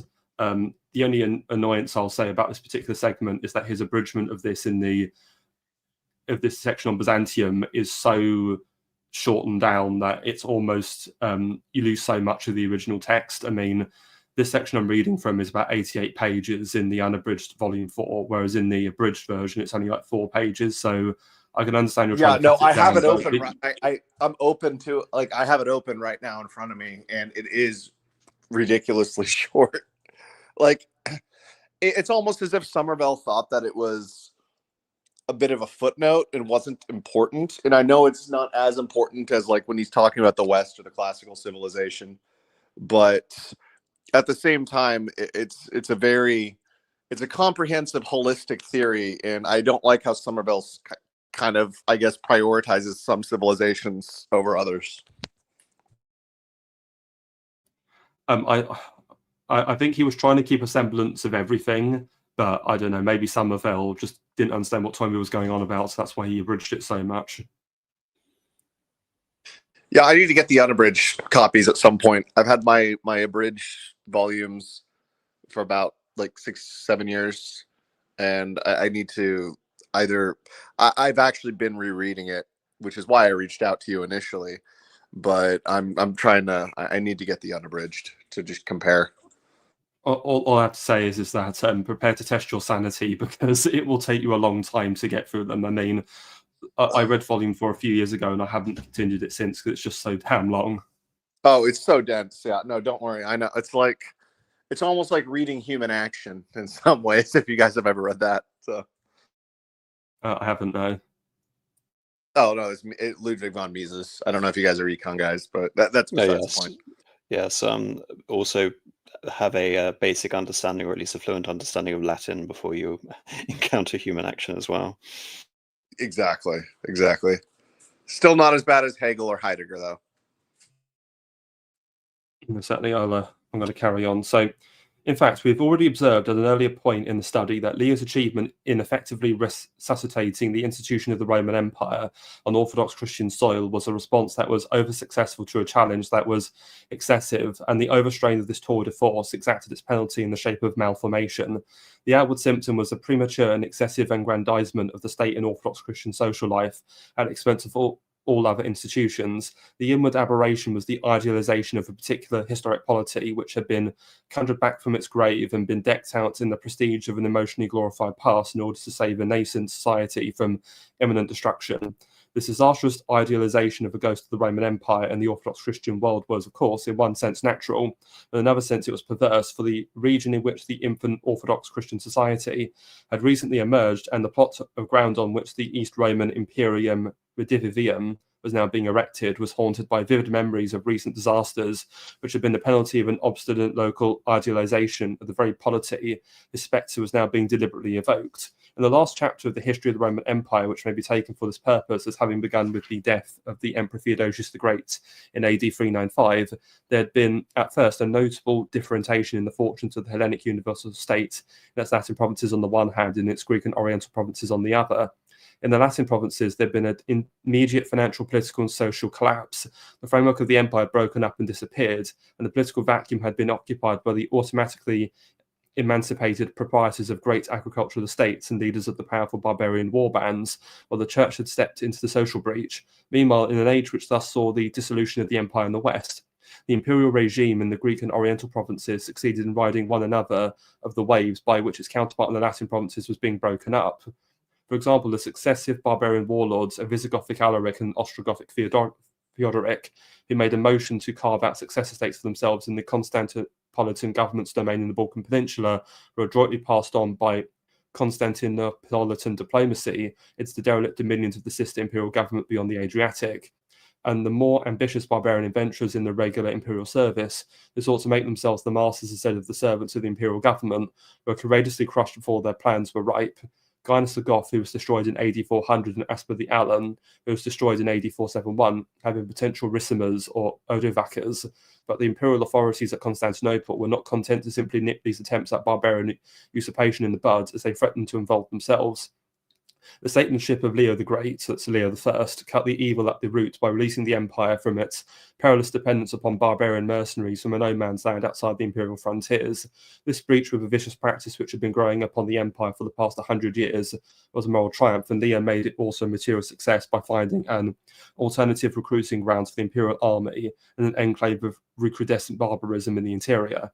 He relieved the empire once and for all of its Gothic and Alan soldiery by substituting his Isaurians, and by the shrewd stroke he killed two birds with one stone. For providing a lawful and honourable outlet for the Isaurian energies, he also relieved the empire from the ravages of a gang of native brigands in its midst who, in the days of its weakness, has also been almost as great as a thorn in its flesh as the bands of alien marauders from the north bank of the Danube. I mean, one problem I have with this is the East Romans were still using barbarians. I mean, Belisarius used Huns in his campaigns. I mean, the Isaurians themselves, I mean, they're a tribal people from the Taurus Mountains. I mean, they're also pretty barbarous people. So I don't really agree with what he's saying here. Well, it seems to be that he's included a segment from Machiavelli and applied it inappropriately, I guess, because if people know anything about Byzantine military history, they know about the Varangians. And of course, the Varangians were an amalgamation of Norse, Viking, and Anglo-Saxon soldiers. And invariably, the Byzantine Empire, throughout most of its makeup, was thoroughly multi-ethnic. It wasn't a Greco-military cohort, nothing like that.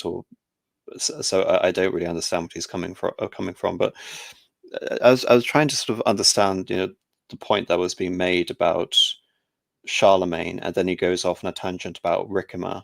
For people who don't know, Ricimer is the barbarian general who was responsible for the deposition and the murder of Majorian. It was the last great Western Roman emperor, and after that, everything really began to disintegrate. He was sort of the last great hope, even though it's contentious as whether he would have been able to achieve that. But he focused on something very interesting and I think pivotal in terms of understanding Byzantium as a civilizational entity, which is the focus on the emperor and the state as sacrosanct. And for this, he almost should make a comparison again with Tsarism, because that's its direct analog in the form of the Russian Empire. I don't. Again, he seems to refer to this as a great weakness for the empire, but given that so much of the legitimacy of Byzantium, the Eastern Roman Empire, vis-a-vis the West, is the legitimacy of the emperor over ecclesiastical matters, over the Pope in Rome, who has basically claimed that authority for himself, it only makes sense for the Byzantines to reconsolidate that identity around the form of the emperor, to effectively subordinate religious interests to secular interests. Yet I also wouldn't say it was that simple either. As you can see with various figures, I think it was during the reign of Basil I, there was a serious contest by his patriarch to claim some form of authority over the emperor. If you look at cases in Russian history, the first Tsar, Romanov Tsar, Michael, was basically a puppet of his father, who was the Patriarch Philaret. So there are many instances where the religious life of the empire has imposed its will over the imperial authority. And the institution of the patriarch is really sort of a testament to that. The emperor, of course, is supreme over the patriarchs in terms of the ultimate sort of secular and religious authority, but that doesn't seriously undermine them or create what I believe is a rather simplistic association with the East and despotism and autocracy. Again, it's an Oriental notion, as you're well aware of, Hitman. We're basically looking at the Byzantine Empire and looking at these bizarre contraptions and these innovations at the court of, say, for example, Constantine Porphyrogenitos, and seeing it as basically nothing more than a new Persepolis. I would say, in terms of this, with the Byzantine world, again, this goes back to the idea that it is a civilization between two civilizations that shares characteristics of both. Because in the Western tradition, in Western Christendom, and so this is even before the concept of the separation of church and state, for the lack of a better way of wording it. But in the West, there has always been a separation between temporal power and divine power. There's always been a strict separation. Yes, there's been like crossover influence, but they've always been seen as separate, even like going all the way back to the Middle Ages. And then in the East, it's been, okay, so you have, for the lack of a better term again, church, quote unquote. In this case, it would be the Ummah, but church and state are one. The caliph is both emperor and pope, essentially. Whereas in the Byzantine world, it is the state controls the church, which is almost the middle ground between those two. And I don't think it's a coincidence that that is sort of how their political religious tradition has been. But again, I think that's more of a consolidation rather than innovation of it being the consequence between two separate entities. In the West, of course, you have the Pope who claims supremacy over the Emperor. In the East, you have the Emperor and the Pope essentially as one in the form of the Caliph. I mean, in the case of the Ottomans, they were referred to as the shadow of God on earth. But nevertheless, this is, I would say, a continuation, if we're going to look at themes, Hitman, of the continuation of the Roman Empire versus Byzantium. This is following in the mode of Justinian. This is following in the mode of Theodosius. This is following in the mode of Heraclius. One of Heraclius's greatest failed initiatives was attempting to heal the rift between the Chalcedonians and the Miaphysites and the Monophysites. And in turn, he created a religious dogma that was canonical for the empire, but was despised by both sides and didn't survive him. So you can look at the East and basically say that this is just a reconsolidation, especially now that the Eastern Roman emperors consider the Pope to have usurped his authority. But even then, if we're going to look at the notion of autocracy, the popes were still part of the whole rubric of Christendom to the Eastern Roman emperors up until the Great Schism, and arguably even beyond then. It was simply, you can say, a matter of ultimate authority, quibbling over the idea that the Pope should be either primus inter pares among the prelates and the clerics of the empire, or have essentially the arguments which one concedes to when one looks at the donations of Constantine, that the Pope basically has imperial authority over all of the Western Empire, which was claimed by Pope Gregory VII, etc. So there's a huge amount of nuance here. And if there's one thing I find very frustrating in reading histories like this, it's these grand sweeping statements. And I think it's also a bit of a tragedy, because Toynbee has well and truly fallen out of vogue in terms of modern historiography. And this is part of the reason why. You used to have, again, during the 19th and the early 20th centuries, the discipline of universal history, where this was very much, again, the rote understanding of historical topics.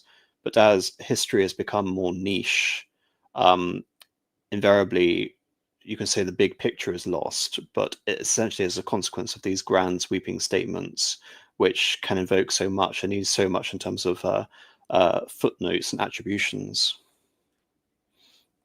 No, that's a fair point, but I think it's fair to come back and always critique these things. So it's more like an intellectual exercise than anything. So absolutely. I'm not. I don't mean to discount the premise of this of this talk. I think it's a tragedy that people don't read these historians anymore. I think they necessarily have to, but nevertheless, concealed within it is an argument for why people no longer read them. But nevertheless, I think, again, so much of the understanding of history should be the understanding and the reading of historiography as well. A comprehensive understanding of historiography is as important as a comprehensive understanding of history itself.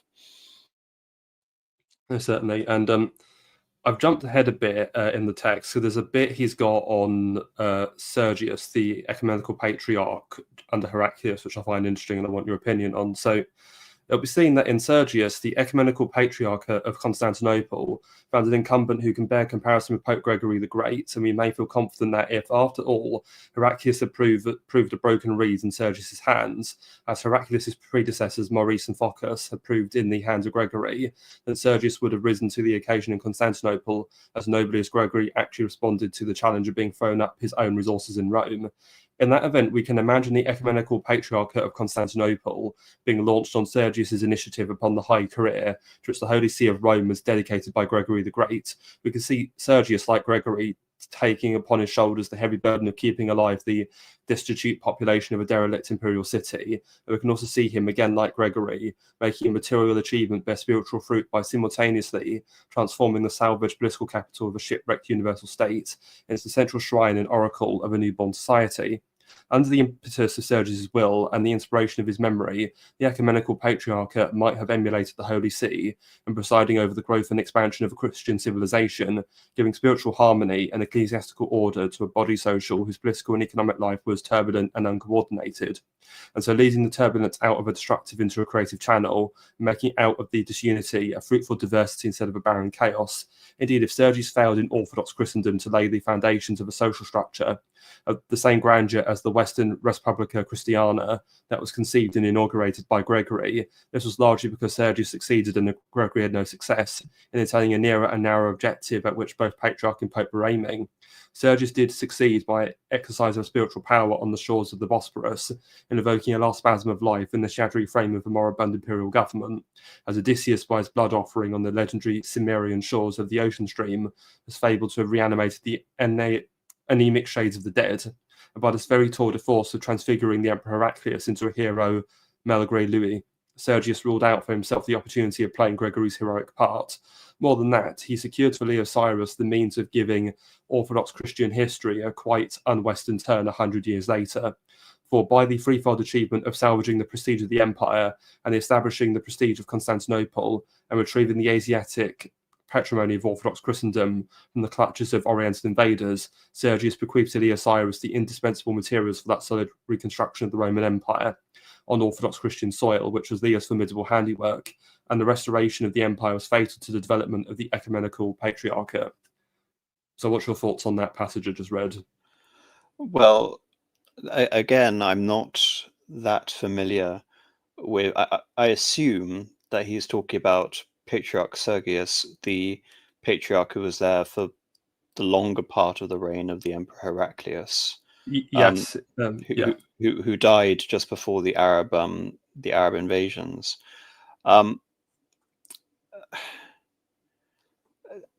Again, I almost look at this as deterministic. You can look at Gregory the Great. Again, it's rather confusing for people. Part of the reason, again, historians like Toynbee aren't read is that you need to have a familiarity of virtually all of the subjects he's talking about before you can really engage critically in what he is saying, because what he is saying is not in itself sufficient in order to provide a full critique of it. And in the case of Sergius, I don't have a great enough understanding of the nature of his quote-unquote orthodox program vis-a-vis Gregory the Great and his contemporaries in Rome at that time. What I can say is that the Byzantine Empire was undergoing a huge amount of religious turmoil during the reign of Heraclius. In my own theory is that this religious turmoil was one of the reasons, in addition to the Sasanian conquest, why the Arabs found it so easy, effectively, to conquer such vast parts. The Arabs, for reference, basically conquered half of the Eastern Roman Empire in Syria and Egypt. And Egypt, of course, had been the breadbasket of the empire since it had been taken with the death of Cleopatra. So the loss of these territories was significant, but also the religious schools in Antioch and the religious schools in Alexandria were these hotbeds for theological discussion and controversy, all the way from the Miaphysite controversies all the way to the more extreme Monophysite controversy. And it would have taken a incredibly far-sighted and, dare I say, an Eastern pontiff in order to reconcile these differences. And then I think it would have still amounted to failure. Heraclius basically tried to resolve the situation for himself and, of course, failed.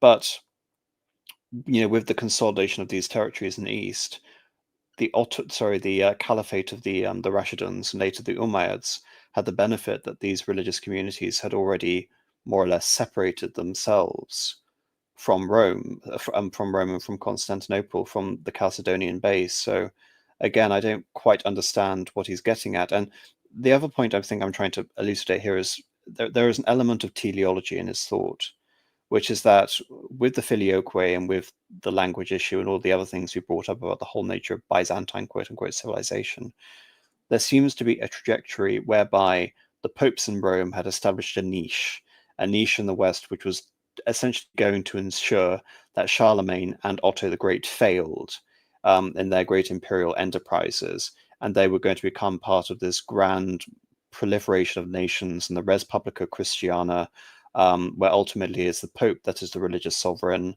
and then we have the extreme of that in Innocent III and Boniface VIII with Unum Sanctum. But I can easily say that that could have failed at any point. And you have to look at the reform initiatives within Western Christendom as well. I mean, the great irony of the Gregorian reform is that the Gregorian reform wasn't initiated really by the Vatican. It was initiated by the Empire. It was initiated by the great prelates in Magdeburg and Worms and Mainz. In many ways, the Archbishop of Mainz was more powerful than the Pope during the 10th century because of his association at the head of the Holy Roman Empire. And there was the imperial-led reform effort that deposed the Theophylacti, the Pornocracy, the Secundum Obscurum, whatever you would like to call it, and allowed for the more reform-minded popes like Nicholas II and Gregory VII to come about.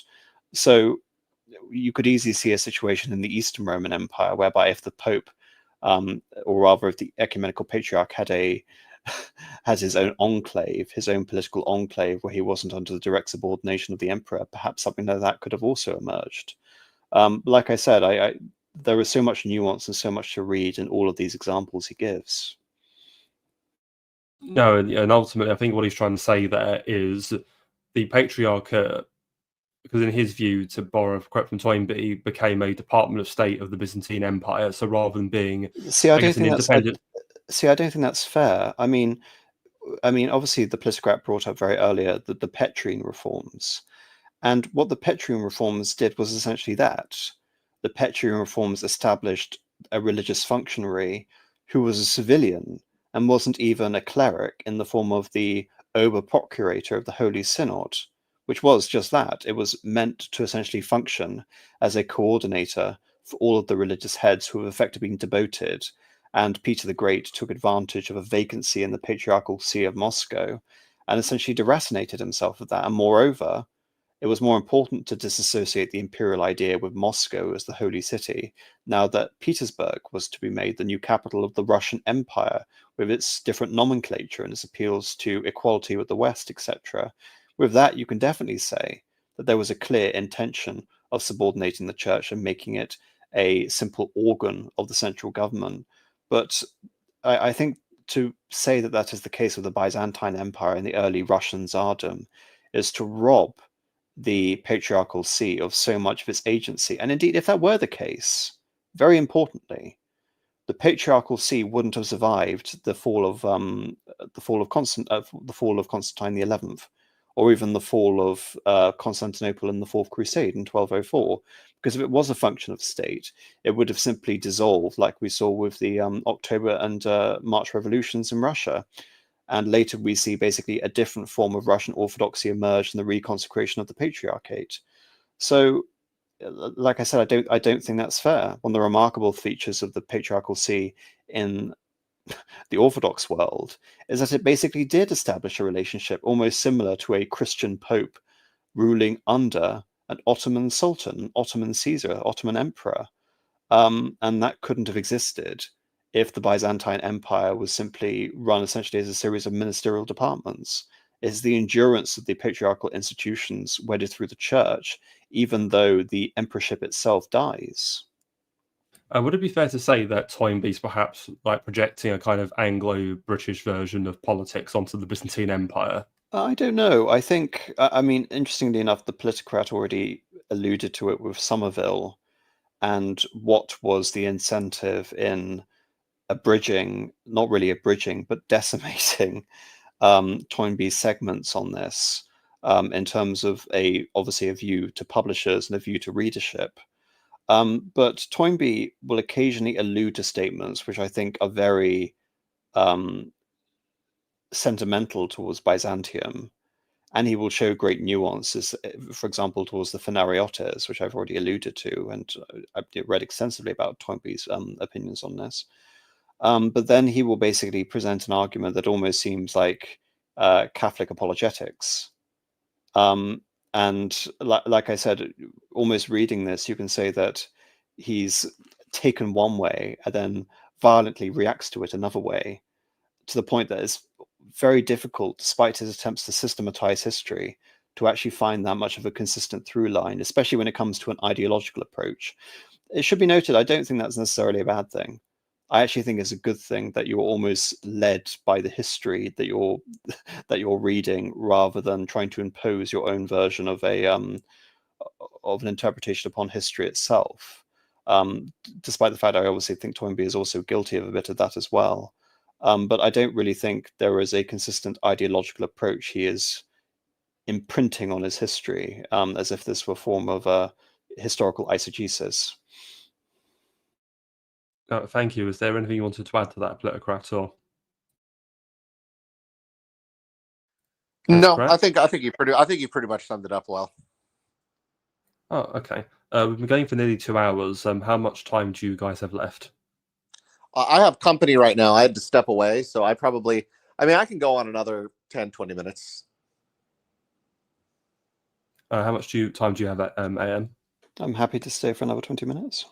Okay. Yeah, we'll do another 10 minutes or so and wrap up. Okay. So, okay. So we've been pretty broad. I won't do any more reading from Toynbee. Some useful passages there, but he can be a bit muddled, as we've elucidated. Is there anything on Byzantine history we haven't brought up that you think we should mention before we finish? I think the last. Sorry. Before I get this, the last question that could be quite interesting to answer would be, how do we see a continuity between Byzantium with the Fourth Crusade and then the Paleologos dynasty? I was going to say the same thing. I was going to bring up the Fourth Crusade. That is something we have not touched on. Well, obviously, great minds think alike, obviously, Politicrat. Yeah. Well, there we go. It's unfortunate because I've alluded to reading John Julius Norwich, but I'm on volume 3, and last night I just finished reading the bit on the Fourth Crusade, so I haven't quite got to the Paleologos yet, so I'm probably going to be a bit lost at sea here, so you guys are going to have to kind of enlighten me on this. So, well, very broadly, the Komnenoi reign until the year 1185, and then Andronikos' Komnenos is deposed, and a dynasty come in called the Angeloi. There are a lot of reasons for this. Obviously, Jerusalem falls in the year 1187, and that is the impetus for the calling of the Third Crusade, which fails. And then we have the Fourth Crusade. The problem is the Fourth Crusade basically becomes a nest of intrigue between Enrico Dandolo and the Venetians wanting to restore various trade and legal rights over the Byzantine Empire, and basically an Angeloi pretender wanting to reclaim his throne with the help of some German princes. And so all of these things basically come together in a form where a crusade is basically subordinated to the interests of these non-crusading factions, to the point that the crusades are actually excommunicated before they reach Constantinople by Innocent III.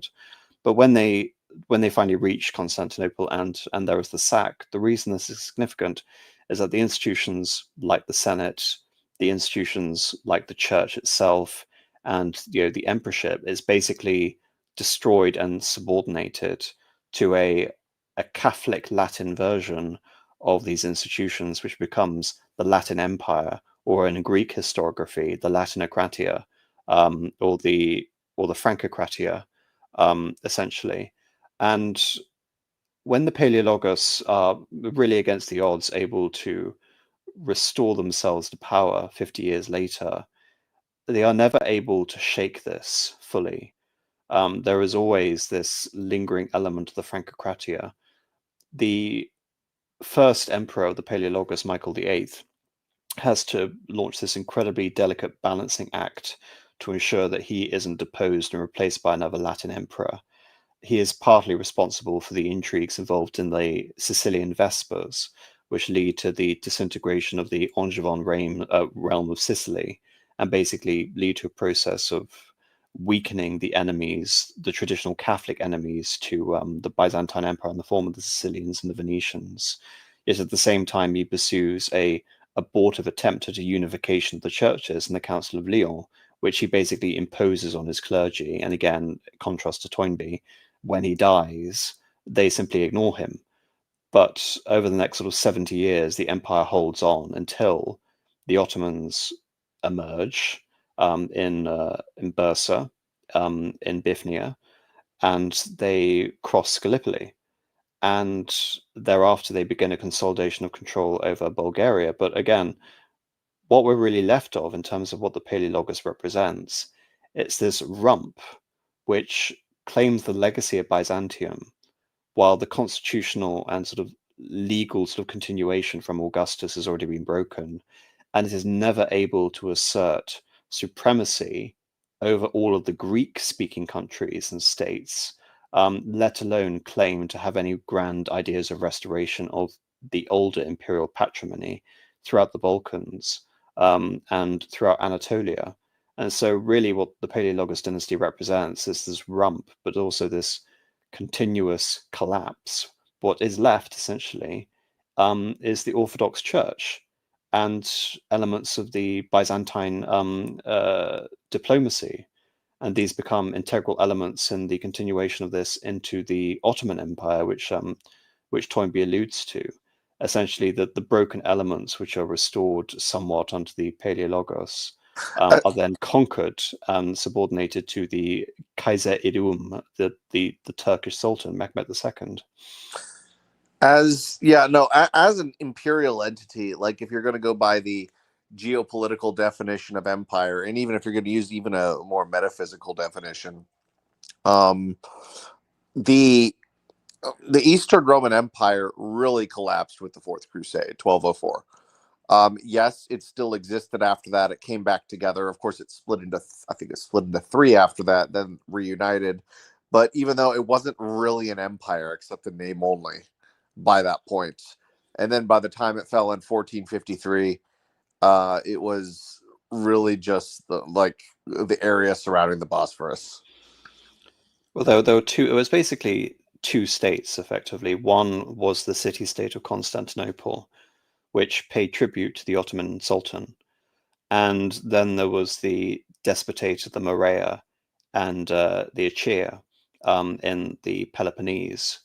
And interestingly enough, under Constantine XI, when he was despot, these territories were consolidated and launched a bit of a pushback against the predomination of there were Tuscan princes, there were Aragonese princes, there were Venetians, obviously, over this territory. And there was even a belief that even if Constantinople could not be held, this territory could. And this territory would be the last sort of great holdout for Byzantine civilization. The other enclave that existed were the the Komnenoi in the east and the Empire of Trebizond, which was in the far extreme of Anatolia, modern-day Turkey, on the borders of Georgia. But yeah, both of these enclaves were ultimately taken over and destroyed. And then essentially you have, like I said, if there is a Byzantine Empire, it is effectively subordinated and vassalized to this, as you refer to, Hitman, by Toynbee, this alien universal empire under a different ethnicity and a different religion. Yeah, no, because especially within the last 50 years, it was just a client. And then when the attack happened in 1453, even the siege of Constantinople is a little overstated in terms of like how dramatic it actually was, because they surrendered pretty quickly. I mean, there were only 7,000 defenders versus as many as 200,000 attackers. So plus Ottoman cannon. Indeed, but even then, I mean, in a testament to the strength of the Theodosian walls, Mehmed still had to launch major innovations like passing his navy across land in order to access the Golden Horn and things like that in order to position the cannon. And of course, even with the monster bombards, they had ludicrously sort of slow firing times, like once or twice a day, effectively. So even with all the most advanced technology of the age, it was still an incredibly laborious affair, and even it took years, effectively, because one of the first things Mehmed does is establish a ring of fortifications. One of them was actually called the Cutthroat around Constantinople in order to achieve it. So even though one would basically think that the city was doomed, it was still an incredibly well drawn out and elaborate affair in order to achieve it.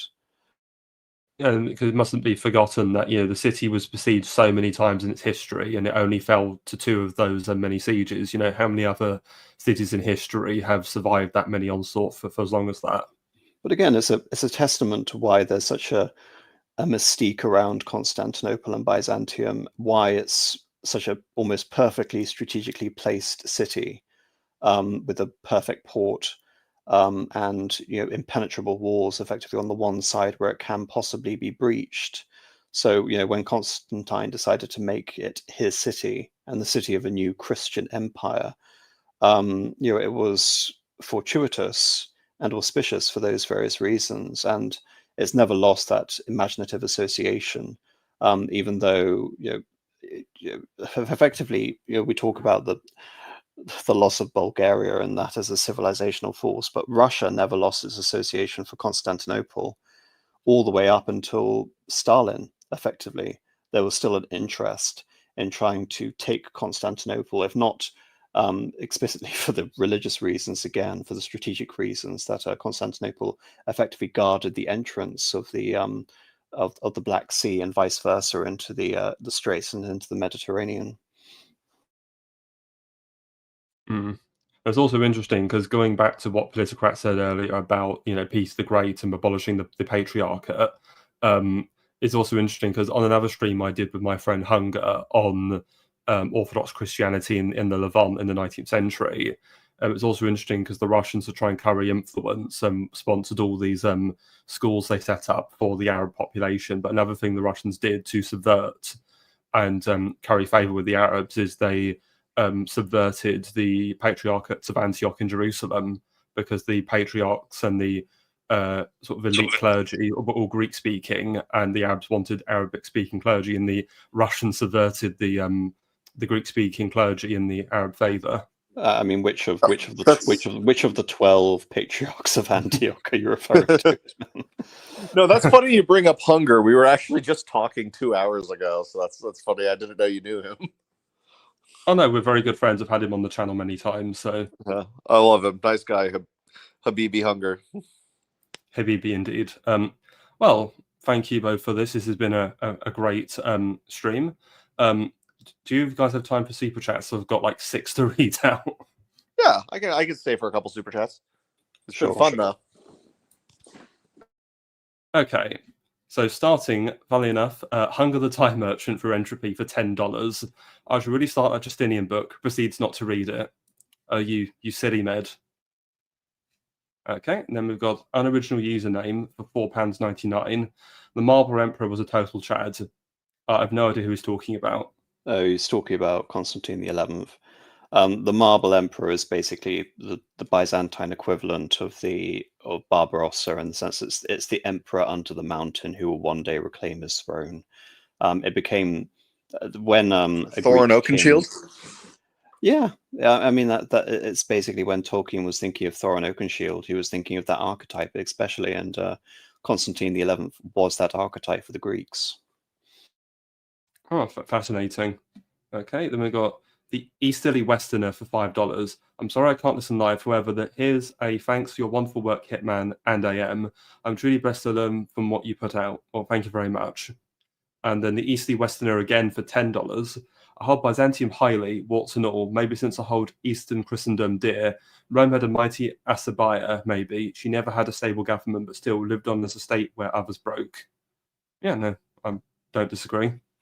I mean, by the standards of medieval governments, Constantinople was fairly stable, especially if you're not, if you're not living in the borderlands between the Bulgarians and the Greeks. Essentially, I think you just have to look at all of this has to be put into a relative perspective. By modern day, essentially, it wasn't very stable.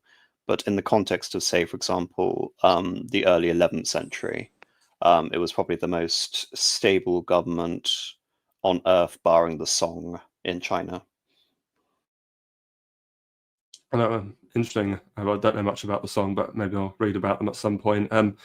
Wrong Tao Wu for $7.77. Just got back pretty tired. Not sure if I can make it the stream, but like all things Hitman and AM, I recommend going back and looking at it multiple.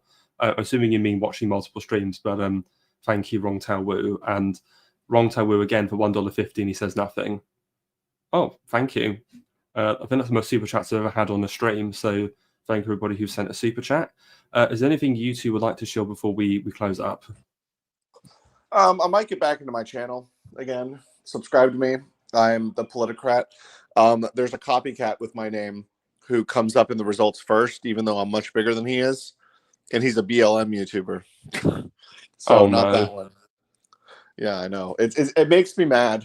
But yeah, no. I might come out with more content soon. I'm getting my live stream series back up and running again. So I've just been busy with moving and starting my new job. So, but it'll come in time. Give me a sub. You'll know which one I am. So, and also Real Politicrat on Twitter if you want to give me a follow. Yeah, I put a link to your Twitter below, and I'll link your YouTube channel as well, Politicrat. Ian, what would you like to show?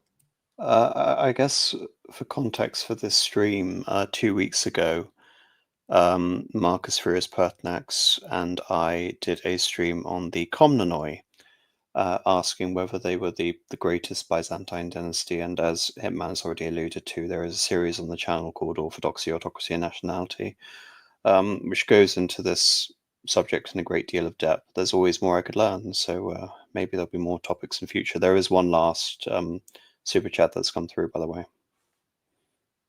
Oh, yes, I did notice. Wrong Tao Wu again for $5. I think AM's view of the Paleologans is somewhat unfair. All the other despote pledge nominal vassalized to it, most as lip service. I'm assuming he means despotate there. Yeah, but I mean, we're talking about like the Duchy of Athens and like the Despotate of Epirus and things like that. You have to bear in mind that almost all of these states are in the economic thrall of the Venetians. Basically, when Enrico Dandolo took over Constantinople, the condition was, I get a third of everything. And essentially that never left. And it didn't leave even under the Ottomans. That situation continued with the Ottomans for most of their history. Crete didn't fall until the 17th century. And Corfu, I believe, was never taken by the Ottomans. So not only did the Paleologus fail, but the Ottomans even failed in that regard as well. No, certainly. And Wrong Taboo, please correct my condolences on him, and seems when I search for the video game comes up. Yeah, that's the problem of my my nom de guerre. I probably should rebrand at some point. But in terms of this channel, You mentioned Marcus, AM. I should be having Marcus on at some point in the next few weeks to talk about the campaigns of Belisarius. So again, Byzantine history, but a more specific case. So if people are interested in military history, you can give that a watch when I get around to doing that. And of course, I mentioned Hunger. He and I are doing a series on modern Iran. The next stream we're going to do is probably not going to be until October. It will be looking at the reign of Muhammad Shah and the Barbie movement. So if you're interested, give that a watch. And yeah, so thank you everybody for watching, and good night.